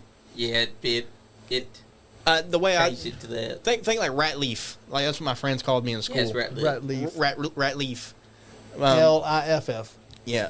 So I our don't spell good, so RWA was really. I really learned to work the crowd. I just started going out on my own. I was new to being a heel, and I had so much fun. I was voted most hated wrestler of the year. This is Chris Hensley. He was the promoter. You definitely have a different style than everybody else. You have more of a aggressive. Where did you learn that style at? Where did you come up with that? Is it just natural for you? I think it's just natural. I've been that way Yeah. since I was. You're really intense in the ring. I dig that shirt as well. It really fits you. Oh, thanks, man. Thank you. I really appreciate it. I go for believability. Yeah. The way I like to describe myself. Yeah, like right there. I'm- Those are some badass. No, But it does look. that It is looks very intense. believable. You have very believable. You're very believable in the ring. Thank Like, you. That last match you had at EWA with that guy. Who was that guy you was wrestling with? Nathan. Bates. Oh man, when you did that lariat and he did that flip. What man, about he- that he release was- snap suplex? He was selling it good. Yeah, man, he was really good. He's really talented. Yeah, I yeah. cannot put him over enough. It takes two Yeah. to tango. Had you wrestled Adrian? Oh, yeah. I've wrestled him here. Oh man, Adrian is around here. I think Adrian's the best sell as far as taking a sale. He can sell his ass off, man. He's super talented. So good at that. He's so good. You when somebody lays something in on him, you think that it seems like that he got killed. Like he just knows how to do it. He's just natural with there's that. There he is Adrian right right there. there. We were in Yeah. a faction in RWA called the Shot Callers. And me and Adrian had a blast, man. We caused a Riot one night. Okay, so Oh, nice. I can't tell you how much I love to hear that appreciate Riot Adrian. story. Adrian is so good for Kentucky wrestling. Like he took AWA hasn't been around. I mean, EWA hasn't been around very long at all. But it's a program. It's a promotion that you think, oh, Yep. this has been around for a while. But yeah. they haven't been around. But what, a year now? Yep, for a year. Here's Yeah. the thing about Tennessee, right? You can brawl in the crowd. I Yeah. used to love to do this. I did this every show, would brawl into the crowd. It's things. It's like the Wild West in So Tennessee. they don't have a have a Commission. commission down there. No. We had to go and wrestle. Me and Johnny wrestled in Tennessee together. They Oh let me tell you about RWA. You said you wanted to hear the Riot story. yeah. Okay, so right, I'm newer in the business. I'm kind of just learning who I am. And Adrian's coming. We're all getting in the car. It's Peyton Bowman, Ref Peyton, Great referee. Jimmy, Juicy Jimmy, me, and Adrian. All right, we were the shot callers. Nice. You know, Peyton was the unofficial shot caller, but he rode with us.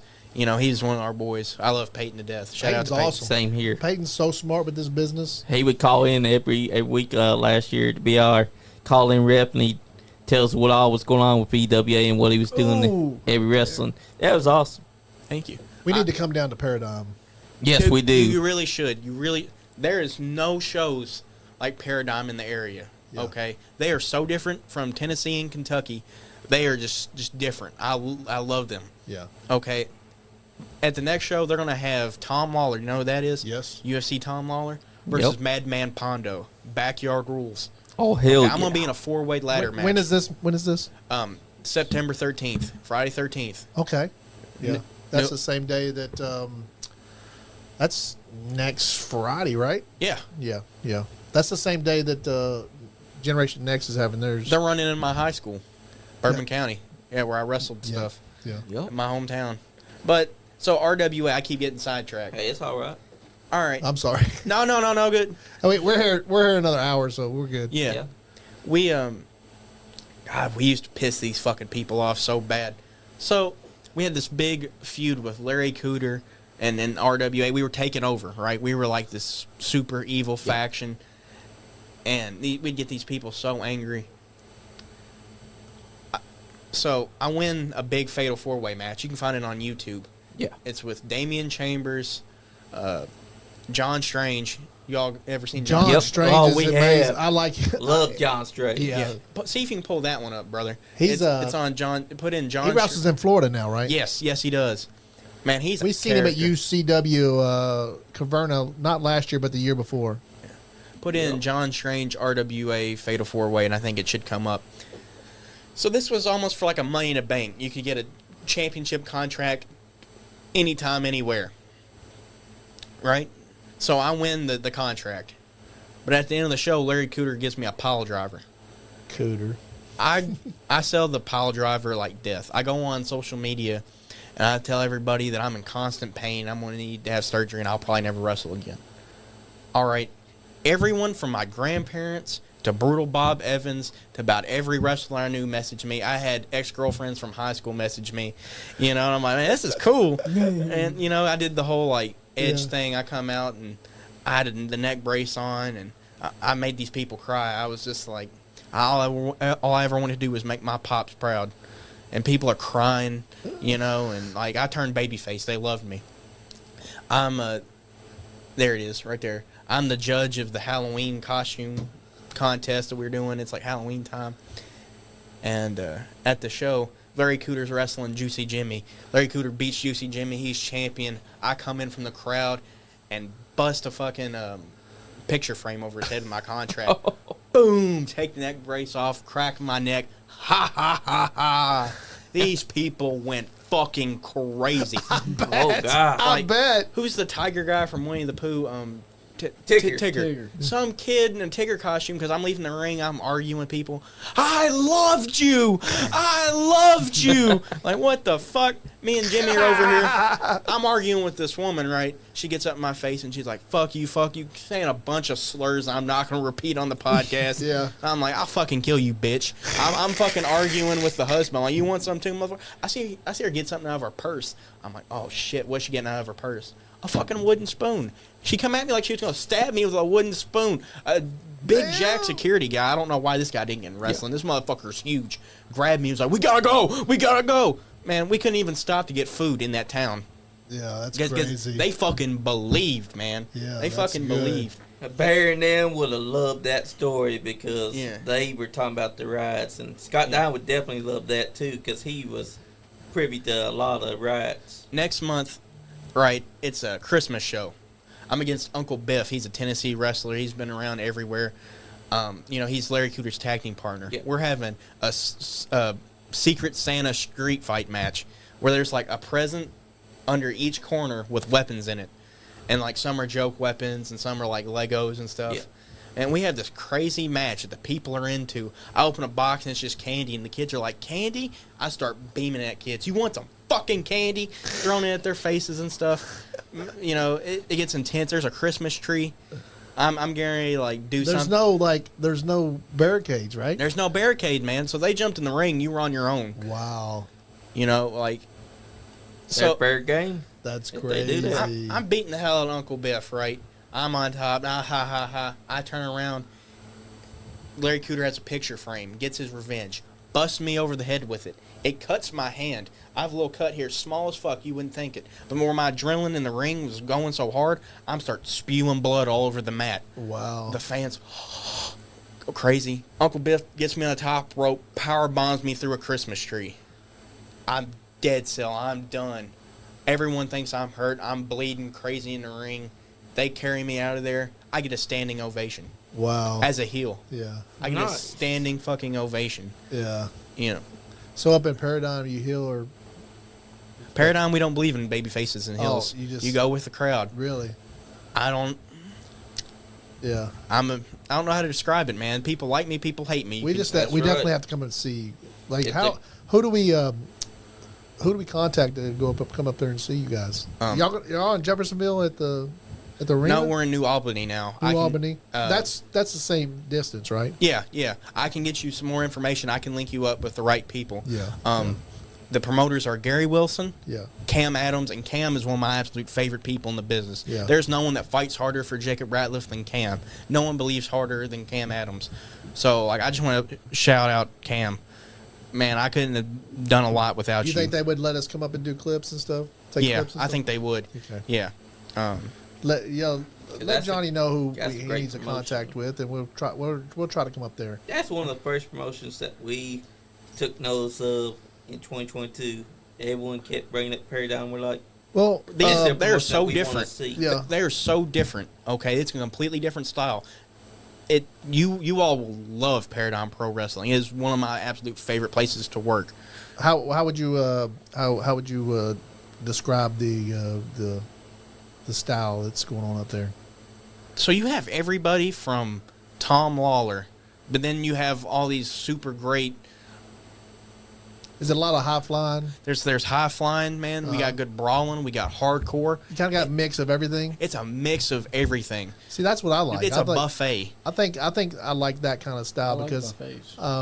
Jeffersonville is definitely all that wrestling up there. When we go up there and check those guys out, Grindhouse and all XCW, all that stuff. When we go up there, and we haven't been to Paradigm yet, but when we go up there, it's just a different style than Kentucky wrestling is. It truly is, and Paradigm is the perfect example of that. Man, it's such a different place to wrestle. Yeah. And I think that's why I fit in there, because I'm such a different kind of weird kind of cat too. yeah, It's yeah. not your average pro wrestling. Would you call yourself a Kentucky wrestler, or would you where would you say you're actually? I feel like Paradigm Pro Wrestling is my home. Yeah, Believe it or not, for a long time I considered myself a Tennessee wrestler. I wrestled a lot in RWA. That's where I did the most. I've always kind of felt like an outsider in Kentucky. yeah. I don't know. You definitely, when you're wrestling in Kentucky, when I see you wrestling in Kentucky, you're definitely different than everybody else. Yeah, so you Thank have you. that different style. But I think that's good to bring the Kentucky style, but then bring somebody else into that and show us something different. Yeah. So I don't really know how to answer that question. I feel I don't know. I kind of feel like an outsider Are in a you lot from? of circles. Are you from Kentucky? Or Yep, Paris, Kentucky. Paris, Kentucky. Bourbon County. Bourbon Okay. County Fight Club legend. Heck yeah. Okay. Okay. And he really was whipping ass before Like he was arrested. neighbors, because we're like we're in Lexington, so Yeah. you know Yeah. Same neck of the North woods. side. My And you dad, mentioned my Noah mom and earlier. dad live in Carlisle, so I go through Paris a lot. Yeah. And you mentioned Noah Bell earlier. Yeah. We actually saw him at Paulcade wrestling. Yeah. That's pretty awesome.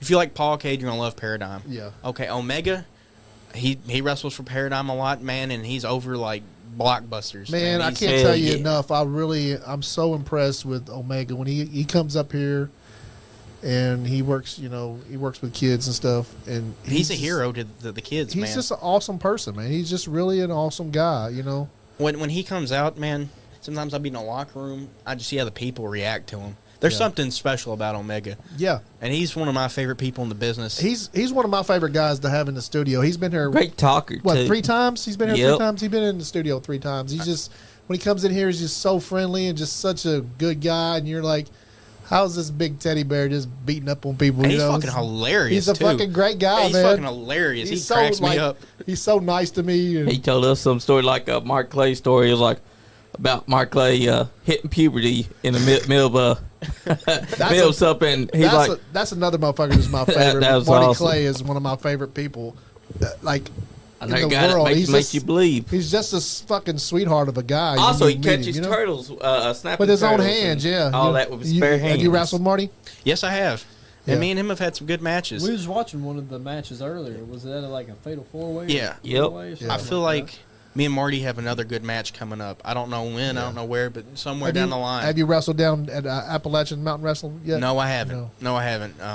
I've met Kyle Maggart. He's a really nice guy, real Yeah. cool guy. He wouldn't want you to say that, but He's a cool guy. no, he's a cool guy. He wouldn't want you to say he's nice though. Yeah, I can tell he don't take any shit from anybody. Though. Yep, But he the don't. way that I got him on the podcast was, nice He guy. thought In the that we podcast. were He's like, just he thought nice we were people. nice, And I was like, no, here, take my belt and just cut a promo, just shit all over the belt. He's like, you want me to shit on your belt? And I was like, yeah, just say whatever you want. You're the bad guy. Just say whatever you Yeah, knows want. what lemon he's juice doing. with him And too. him and lemon juice Juice. McGee, they took the belt into the bathroom and they did a promo for us. It was so good.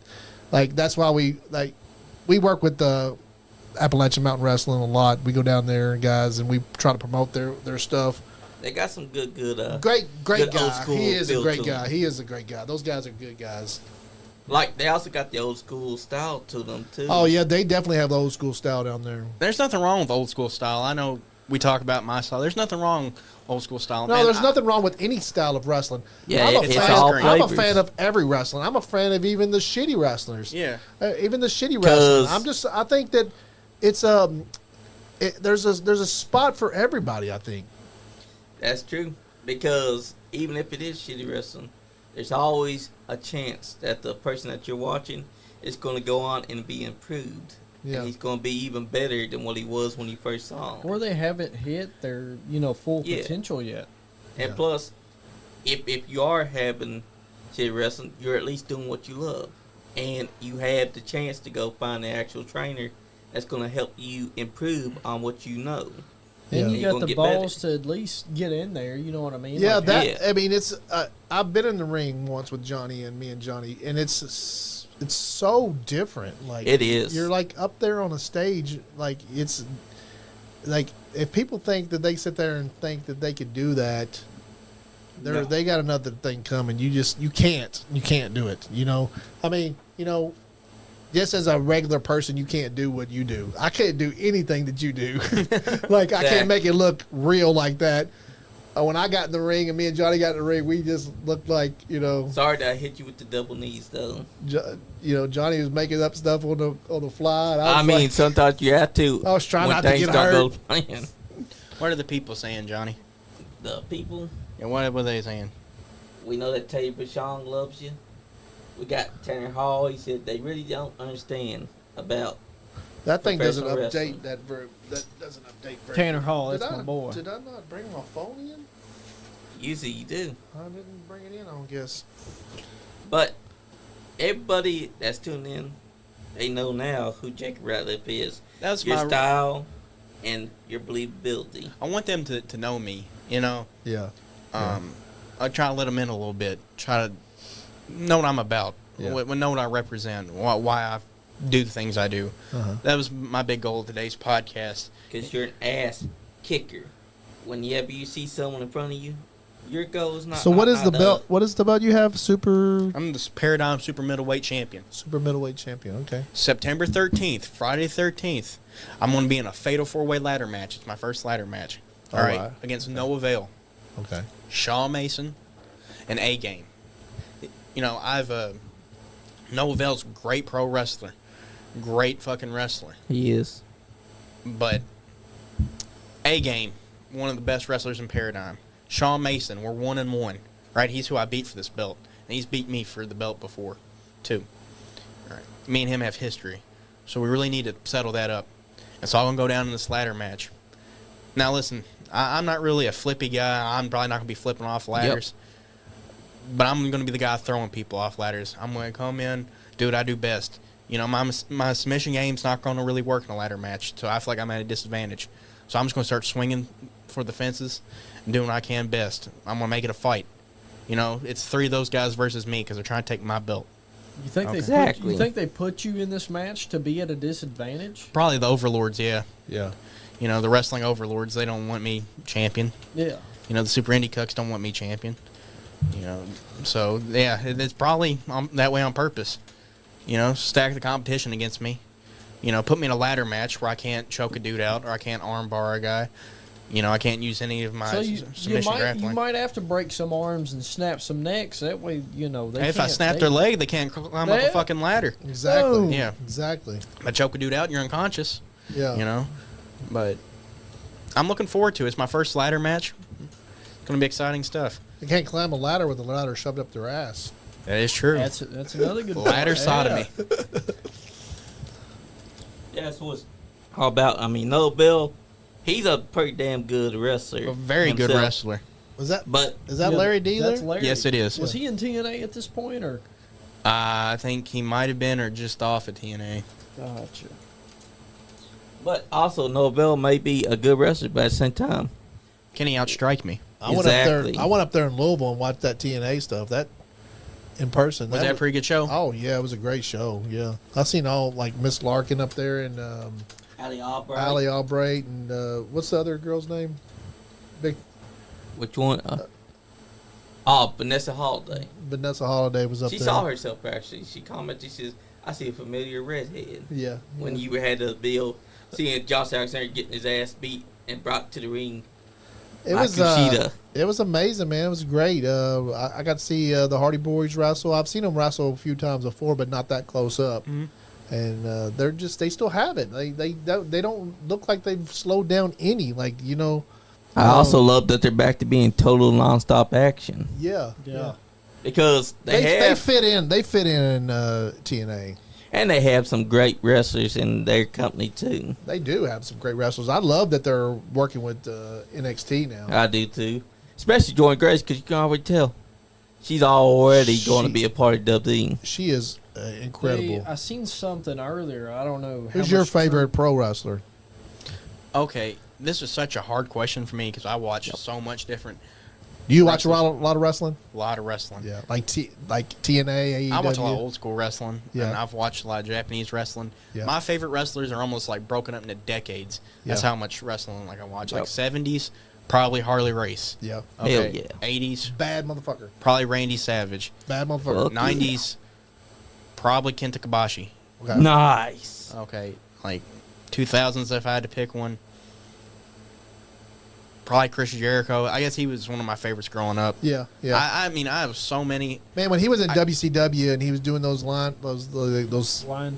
tamer, like the lion salt is what they called it. They called it lion Yep, salt. the lion salt. Man, when I used to love to watch WCW because I knew that they were going to have. That's when Jericho was there, Eddie was there, Mysterio. Disco Inferno was, and I knew they were always going to have those guys wrestle. Yeah. Like Jericho was always going to wrestle, Eddie was always going to wrestle. Disco was always going to wrestle. I love Chris say Jericho's Disco's not a good submission. wrestler. Disco Inferno is a fucking They could entertain. great Yeah, Yeah, he was a Good. great wrestler. Yeah. Yeah, like they always used him. Watch this right he was here. He was a workhorse Yep, for I'm watching. WCW. That's the only time I've ever done that. I try to be Rob Van Dam. Yeah. Yep, a thrust kick. That's going to be the only time I attempt So it either. right now, who like WWE? Who you like over there? I don't watch much WWE, but when I do, man, Gunther. Yes. He's my style of wrestler. Yeah, he's a badass. He got the The believability. That's word of the day. And also, Believability. AEW. Lot Do like you watch you. AEW? Some, I guess my favorite would have to be They got Ospreay. They got Ospreay. They got Roderick Strong. Roger Strong. I loved him ever since I was a kid, man. Yeah. I used to One watch bar. Ring of Honor on local TV. New Japan. Like I don't watch much New Japan. You don't The watch New Japanese Japan? wrestling I do watch. I watch 90s All Japan, and I watch 2000s Pro Wrestling Noah. So, like, I watch, like, Mizawa, Mm-hmm. and then, like, I watch Stan Hansen, Steve Williams, Kenta Kobashi, What do you- Kawada, what do you think about Great Alex choices. Zane? Alex Zane. We was talking about him Yeah, we earlier. talked about him listen, earlier. Listen to this. I'll tell you the same thing I told them earlier. So the last show my dad did was like a benefit show for the Scott County wrestling team because he started talking about Matt Huff, which was a guy we knew, and my dad was on that show, and it was probably like 2018, 2019. Yeah. And I see this guy with purple hair doing flips and shit. I'm like, that dude's cool as shit. Went and looked him up on Instagram, followed him. Alex Zane. Alex Zane is incredible. He's from Lexington, right? Yeah. Yep. You're able to do this too. Oh, cool. You better. You message and message to YouTube and Is that Facebook. what you were cool. typing over there? Yep. What are the people saying, John? You're on. The people love Jacob Ratliff.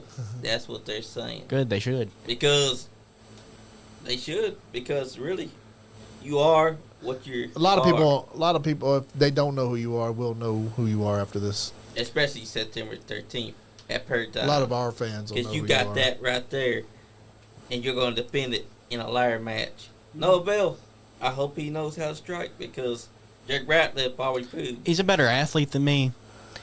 You know, he might be a better pro wrestler than me, but he's not a better fighter than me.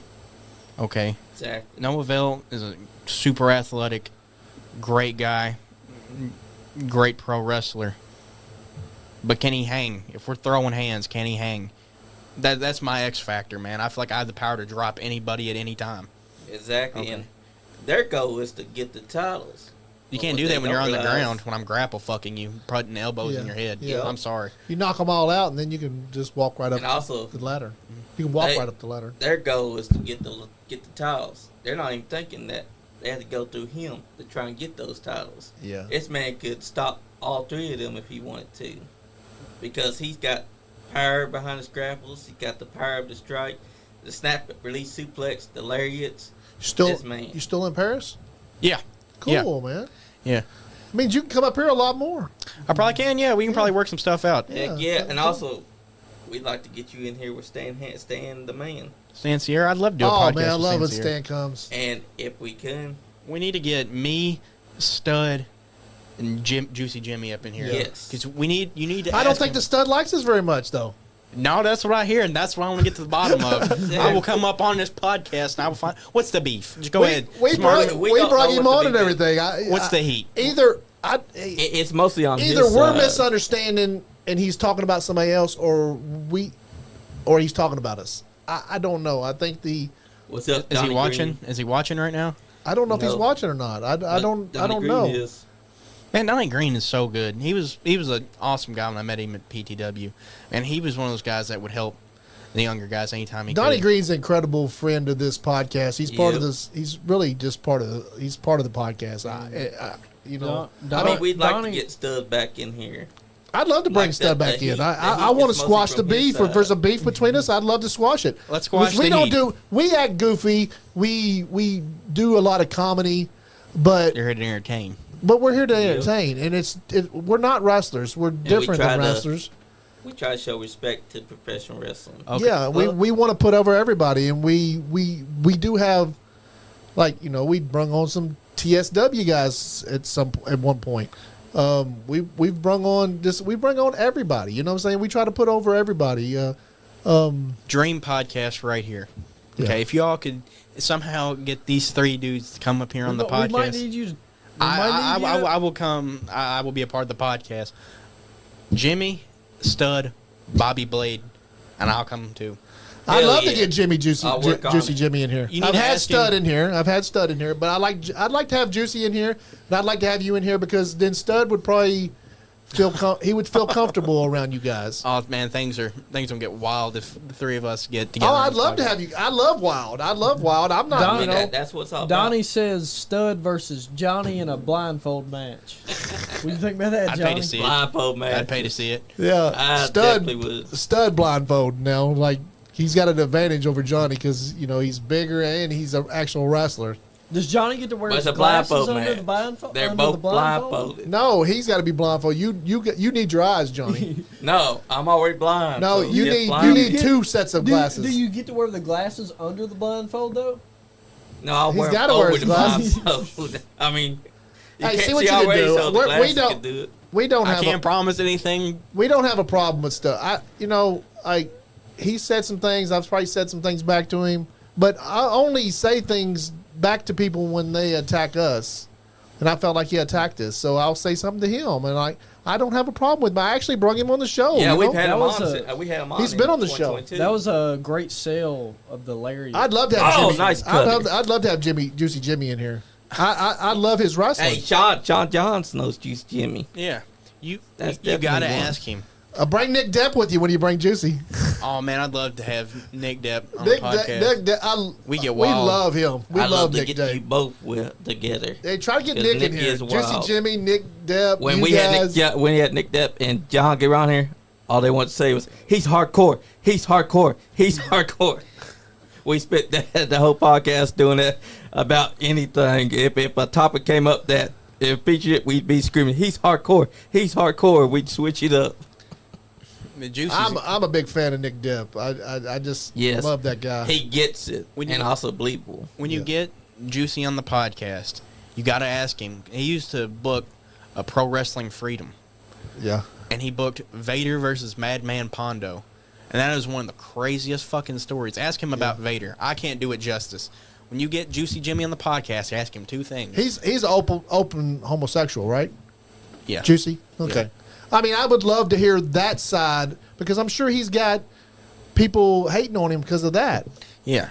I would love to hear that story Yeah. because I'm sure that's just something that a lot of there's probably wrestlers that are out like that are in the closet that aren't out as like he is. It's like who was that one wrestler that killed himself because he was Canyon. Canyon? Yeah. Canyon was a good wrestler. Canyon was a great wrestler. I was a big fan of Canyon's. I loved his character Mortis.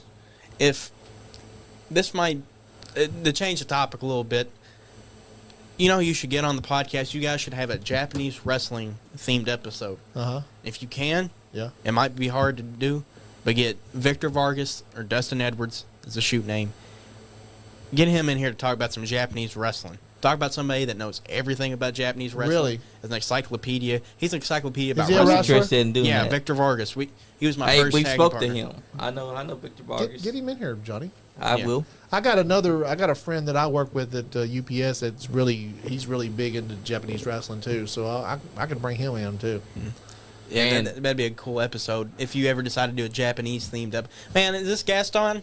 Yep, Yes. Gaston Rue. Yeah, Gaston with no hair when he first started When out. he had shorter hair, still doing the first book of wrestling. Yeah, Gaston's pretty good.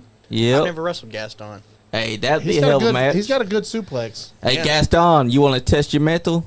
Challenge him to a Fight Club match. You say there's no one better than Gaston, stronger than Gaston, better technique than Gaston, then why don't you show Jacob Ratliff? I love his suplex. I think he does a great suplex. He's a great technician. He's great on the mat. Yeah, He's you he's could a true tell pro. he's put time in. Oh, this is Supreme Pro Wrestling, too. Yeah. Supreme You Wrestling. can tell he's put the time in and honed his craft. Yeah. He's a pro, definitely. Yep, and this is when he's still very young, cause he's got the short hair. He's not wearing the Gaston look. He's got the book. I wrestled the first one that was tore up and beat up. This is young Gaston. Yep. Yeah, very. And he's taking on very- Juicy Jimmy. He's where'd he did Larry teach him? Larry and him teach him? Yeah, Larry has been teaching Gaston. Yeah. So, but You so talking has about Larry Jones? Yeah. yep. But so has many others too. Yeah. He's been learning. I thought he was Scream their and- school down there. I don't think he went to Larry's school. I think Larry's helped him out, mentored him a lot. But Yeah. no, I don't think he didn't go to the school, Yeah. the Legends Academy. We've had him in here before. I mean, he wants to come back. I gotta definitely. Who, book him Gaston? again. Gaston wants to come back? Yeah, He should. he wants to come back. should. Very intelligent guy. Yeah, Very I like intelligent Gaston. Gaston's cool. He's one of those guys that when I first saw him, I was like, I want that guy on the podcast. And so I hit him up, and we were able to get him We in. brought him in here when he was Gen Next. Yep. He was Gen champion. X heavyweight champion. He was a champion. And then over what there. happened? Drew Dillinger and him had their falling out during the ball brawls. Those were hell of shows that featured that man right there, showing why Gaston Leroux is one of the best. What are the people saying, John? You're on the People report. People- That thing over there doesn't come through with the. Yeah. It's more on the phone, Johnny. If you look at the phone, because that thing doesn't come through most of the. Some of the messages don't come through over there. I don't know why. It looks like that's updated. I haven't checked that out. I haven't been on the Yeah, it has podcast much updated. lately. But when you came in, Johnny said, I said I got to be in here for Jacob. So, Alex Ripper definitely thinks that you're amazing. but I've Thanks, been taking man. some time off from the podcast. We've been doing it for 4 years, and I'm just. Chucky Smooth is pissed off that B Money did not invite him to the Nashville birthday trip. He said thanks for the birthday invite, B Money, to Nashville, you son of a bitch. Chucky's, But That's Chucky's funny. awesome. Have you ever watched Chucky Smooth wrestle? Mm-hmm. Man, back in the day, he was Yes. incredible, man. He was He had the incredible. fur coats. He had the. He had was the look so- for he- it. he's He like- also tried to be a babyface. He's like the John but the Cena I of mean, he was Kentucky. babyface, but he wanted to be a heel. The fans did not like heel. Chucky Smooth. They started loving him. He's like, He's come definitely on, guys, a I'm baby. trying to get y'all to hate my guts. What do I have to do? He tried everything to make them hate him, but nobody would hate Chucky Smooth. Chucky's awesome. That's why we man. call him the John Cena of Kentucky, because he was doing a lot of things for the kids around here. Yeah, But we definitely going to be. I was setting up- I was such a fan of Chucky's.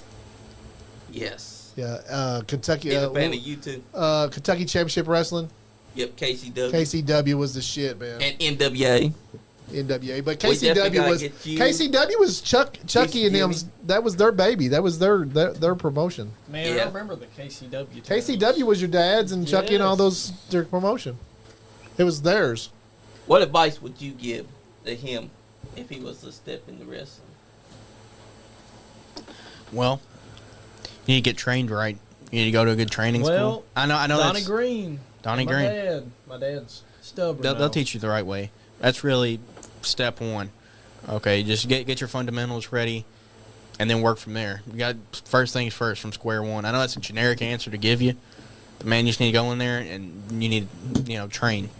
Learn your basics because you're not going to hurt yourself. You're not going to hurt somebody else. And you're going to do things the right way and know how to do them, why to do them. Okay, so that's what you need to do. So if my hypothetical tag team partner, wink wink, Tuffy Jr., wink wink, what's up, buddy? Come on. How old are you now? Just turned 21. 21. You have a license, No, not yet. Not wrestling yet, no. license. Yeah. How old are you now? 23, going to be 24 in October. Okay. How long you been wrestling? Hell I know. yes. I'm sure y'all talked about this earlier. Since 2019. Okay. You've been in a while then. Yeah. And he don't even look like he's 25. What, 5 years, right? Yeah. Close to 5 years. Hell yeah. We're definitely going to have you back with Juicy Jimmy, Bobby Blade. Oh yeah, It's, definitely. The Super Podcast. Talk to those guys and to have them come in. We want everybody. We want everybody's opinion on this stuff. We want to have everybody in here. I need to get to the bottom of the stud heat. Yeah. Okay. I wish Yeah. he was watching right now. Yeah. I wish we could call If him he up. don't like us, then he don't like us. I mean, we don't. It's no big deal. I don't have anything personal against him. If he don't like the podcast, he don't like the way we talk about it, things. I'd love for him to give us some pointers on what he would think. He thinks that we should be doing, and maybe I'm just misunderstanding him. Maybe we he can wasn't find talking some about us. Maybe we were. Common ground. Common ground. Find some common ground. Squash the heat. You know, Yeah, because we would like to have him back. as long as he don't 'Cause we try to had- squash we me. wanted- I mean, I don't want him to He squash was me. one of the first old school guys that we actually on here after Scott Diamond came on here. Yeah, Scott- Diamond was the very first one with his son. Yeah. That holds a special place in my heart because we were the first podcast to have father and son together on the podcast. And now, Austin Diamond is DPW heavyweight champion. Doomsday Pro Wrestling. Congratulations to him. Yeah, and they're upcoming promotion up there in Jeffersonville. What's up, Amanda Young? They only wrestle in They only do shows in Jeffersonville, right? Yep. And at the arena. At the arena, yeah. Yep. Just We like, meant to go to that last show, and just something happened, and I just couldn't go. And can you believe it? Dale Bass was there. I know, I seen it. Dale. He does hit love Dale Bass. he Yep, hit and Jr. he's also Rock got with this the right here. He hit Jr. Rock with the chair. Yeah, and It's J.R. like, Rock is another guy. I seen that clip. I was like, "What the hell's going on up Doom today?" J.R. Rock's a good dude, too. Man, Yeah, man. and J.R. also Rock's believable. True professional. So he is so intelligent. Like Yes, he's very. just very like when you sit down and talk to him, you can tell that Very articulate. he's a college educated person. Yes, super intelligent. You guy. can tell by talking to him. Like even like in the ring when he's wrestling, you can't really tell as much. But when he comes in here to the studio and he talks to us, it's like this motherfucker's been to college. You can tell That's he's right. a very very educated person. I'd love to have JL Rock in here more. Oh yeah, we definitely gotta get him in Yeah. the documentary in here with him. Yeah, there's a documentary about him actually. It's a badass documentary too. Yeah. It lets you know who J.R. Rock is.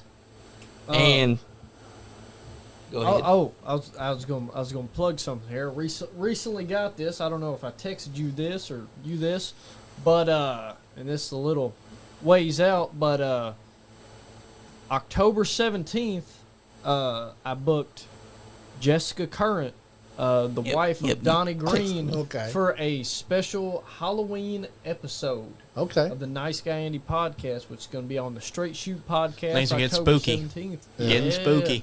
She's talking about bringing a Ouija boards and Oh, stuff fuck. like that. Oh, I can't wait. So, Okay. yeah, I know Johnny can't wait. I can't. And, She's hey, I mean, she's hot. she's a gorgeous.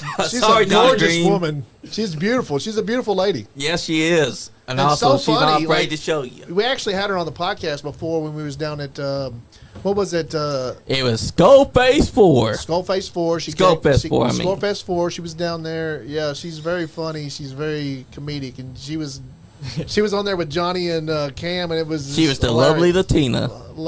Hilarious. So I think that Donnie Green was looking like, damn, man. Now she ain't never going to want to come on with me. Donnie's so cool, man. He is. We all went to Nashville this past weekend for my 21st. Chucky actually called you. Yeah, he bad called name. you a Yeah, son bitch for well, not inviting them. Shit, Chuck. I thought You gotta you were still in invite Uncle Mexico. Chucky, my man. Come bad, on. my bad, Chuck.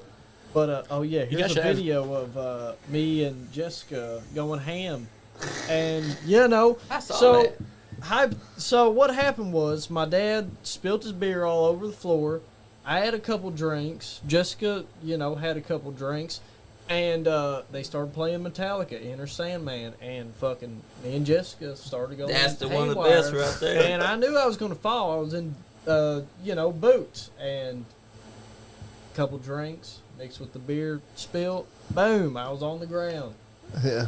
At Well, least she didn't fall because At least you're not that hurt. that makes me love her even more because she loves Metallica's Enter Sandman. Johnny's gonna get beat up But- at some point over this. But you know over this what? crush. Damn, it's already been 2 hours. Has it 2 been? hours. Yeah. Yep. We've come to a time where we say our goodbyes. I can't believe it's already that time. Who'd like to say goodbyes first? Me. I'll do it. All right. I hope today that everyone got to know me a little bit better, got to know what makes Jacob Ratliff tick. Come see me sometime. I promise I'll steal the show. I will make violent fucking magic for you in that ring every time. All right. I'm no good. You're no better. I'll see you next time. Hell yeah. It Big was great to have you and finally get to meet you. I mean, we sort of met on not met, but we used to run across each other in amateur wrestling tournaments. amateur Okay. wrestling tournaments, and it was great to finally have you in here. Did y'all wrestle each other? No, No. I was 106. What class did you wrestle? Man, I was like 185. Yeah, we was very far. We was far apart. Yeah, yeah. But yeah, it was great to. I mean, we've had a lot of legends lately, especially put you over, and we've That been means a dying- lot. Yeah, It really does. It really does. we've Yeah. been dying to get you in here, and man, we finally got you in here, and I hope to have you back sometime. I'm just happy. I'm just glad that Adrian brung you in at EWA because then I didn't know you was right down in Paris. I mean, It's good to be back there. It's good to be back there, man. I Yeah. think I'm gonna turn some heads. yeah. I mean, That's what it's all them being about. in Richmond is just incredible. They went from Frankfurt not having anybody in the stands up there to Richmond to like Great almo- crowd, man. It caught almost me like off packing guard. the place. Yeah, It caught me off guard. Their action they gave me at the last show. Yeah. I was like, what the fuck? yeah. It was wonderful. It was one of my favorite reactions. They I've ever definitely gotten. have a wrestling fan base in Richmond. They love some wrestling awesome, in Richmond. That's Dang. right. Andy, I really need. I really love. I think that Lexington would have incredible, and do have an incredible If we wrestling could base here. get So a venue- expensive. If we can find a place to put a match on here in Kentucky, I mean, in Lexington, I mean, I just would love that. You want to go next, or you want me to go? you go. Okay. I already went. Guys, really would like thank you guys for tuning in. Jacob, thank you for coming in. No problem. Thank you. Thank Guys, you. if you go over to the Nice Guy Andy Podcast Facebook page, like, share, comment on everything over there. Go to the YouTube, subscribe to the YouTube. We got close to 2,000 followers over on YouTube. We got 20,000 followers on Facebook. If you could go and That'd be subscribe to our subscriptions on YouTube, I'll have you I mean on Facebook, it's $1 a month, and that would help us out tremendous if we could get a couple thousand people following us or paying the subscription.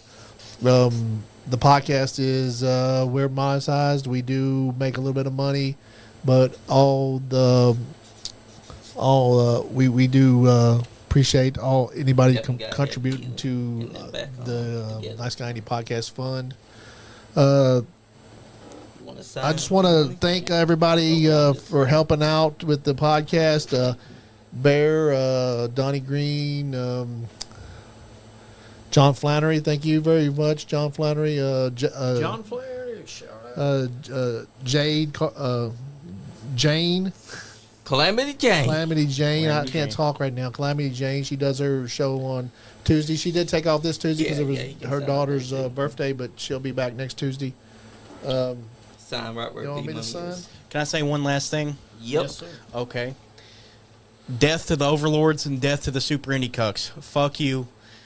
I always hate you. The war isn't over. Get in the ring with me. That's right. Super, Get in the ring. super middleweight champion, September 13th. Ladder war. Let's go. Paradigm That's Pro right. Wrestling. I'm no good. You're no better. And guys, thank y'all for tuning in. Because without y'all, we couldn't do what we do. I want to thank you, Jacob Ratliff, for giving us a moment of your time. Because Thank you're you. always busy and Thank you. you're a badass. Thank you. I want to thank you, B-Money, for filling as my If you wanna co-host just- as always. Just drop in anytime. Just drop in. That's right. We Thank do you. this show Wednesdays and Thursdays nights. Hey, if you ain't got nothing to do, be like, I'm gonna come up there and help us out, man. Come up. Nice guy, Andy. Thank you for finally coming. I'm sorry that I Well, hit you with you know, those double knees. Dude, I've I've had some time. I've had to have some time off because I've been taking some more work to help pay for the podcast, guys. If people would subscribe and help donate money to the podcast, we don't really need a lot of money to run this, but it does cost, and the studio does cost us money. Every little bit helps. It Every little does. bit. It If you love does. listening to it, just Yeah. give a little bit, man. If it's 50 cents, $1, any little bit fucking helps. I've had to take a little bit, because it does cost, and it usually costs me. I'm the biggest sponsor of this podcast. I love it, though, and Johnny puts a lot of time in, and B Money comes in, Donnie Green comes in, Bear. Thank you for tuning in, we got Dave a Burns. pretty big crew now, and they've been taking up my slack where I haven't been able to be here, and I appreciate everybody, and then we have other people on the outside, John Flannery, other people that help out with the stuff behind the scenes that don't even ask us for anything, Good people. really good people support us, got everybody over at the Union Hall, 651 Teamsters Union. They watch us a lot over there. They came through my work today and was like telling me how cool they think that my show is, and I I'm always surprised when people come up to me and be like, "Hey, I watch your show," and I'm like, I didn't, I don't realize how big the show actually is, and I mean it's pretty big. I mean, and when we go Getting even better. in Lexington, we don't really see a lot of the fans, but when we go out of town, me and Johnny are swamped by people, and they want to Yeah, they get our autographs and autographs. stuff, and we thank you guys for supporting the podcast. And I really do appreciate everybody, and we're going to keep going as long as we can, and and we're going to keep the studio as long as we can. But it does cost us money, and if everybody could help out, the subscription over there is $1 at Facebook. At big counts, you spend that on coffee and other things for $1.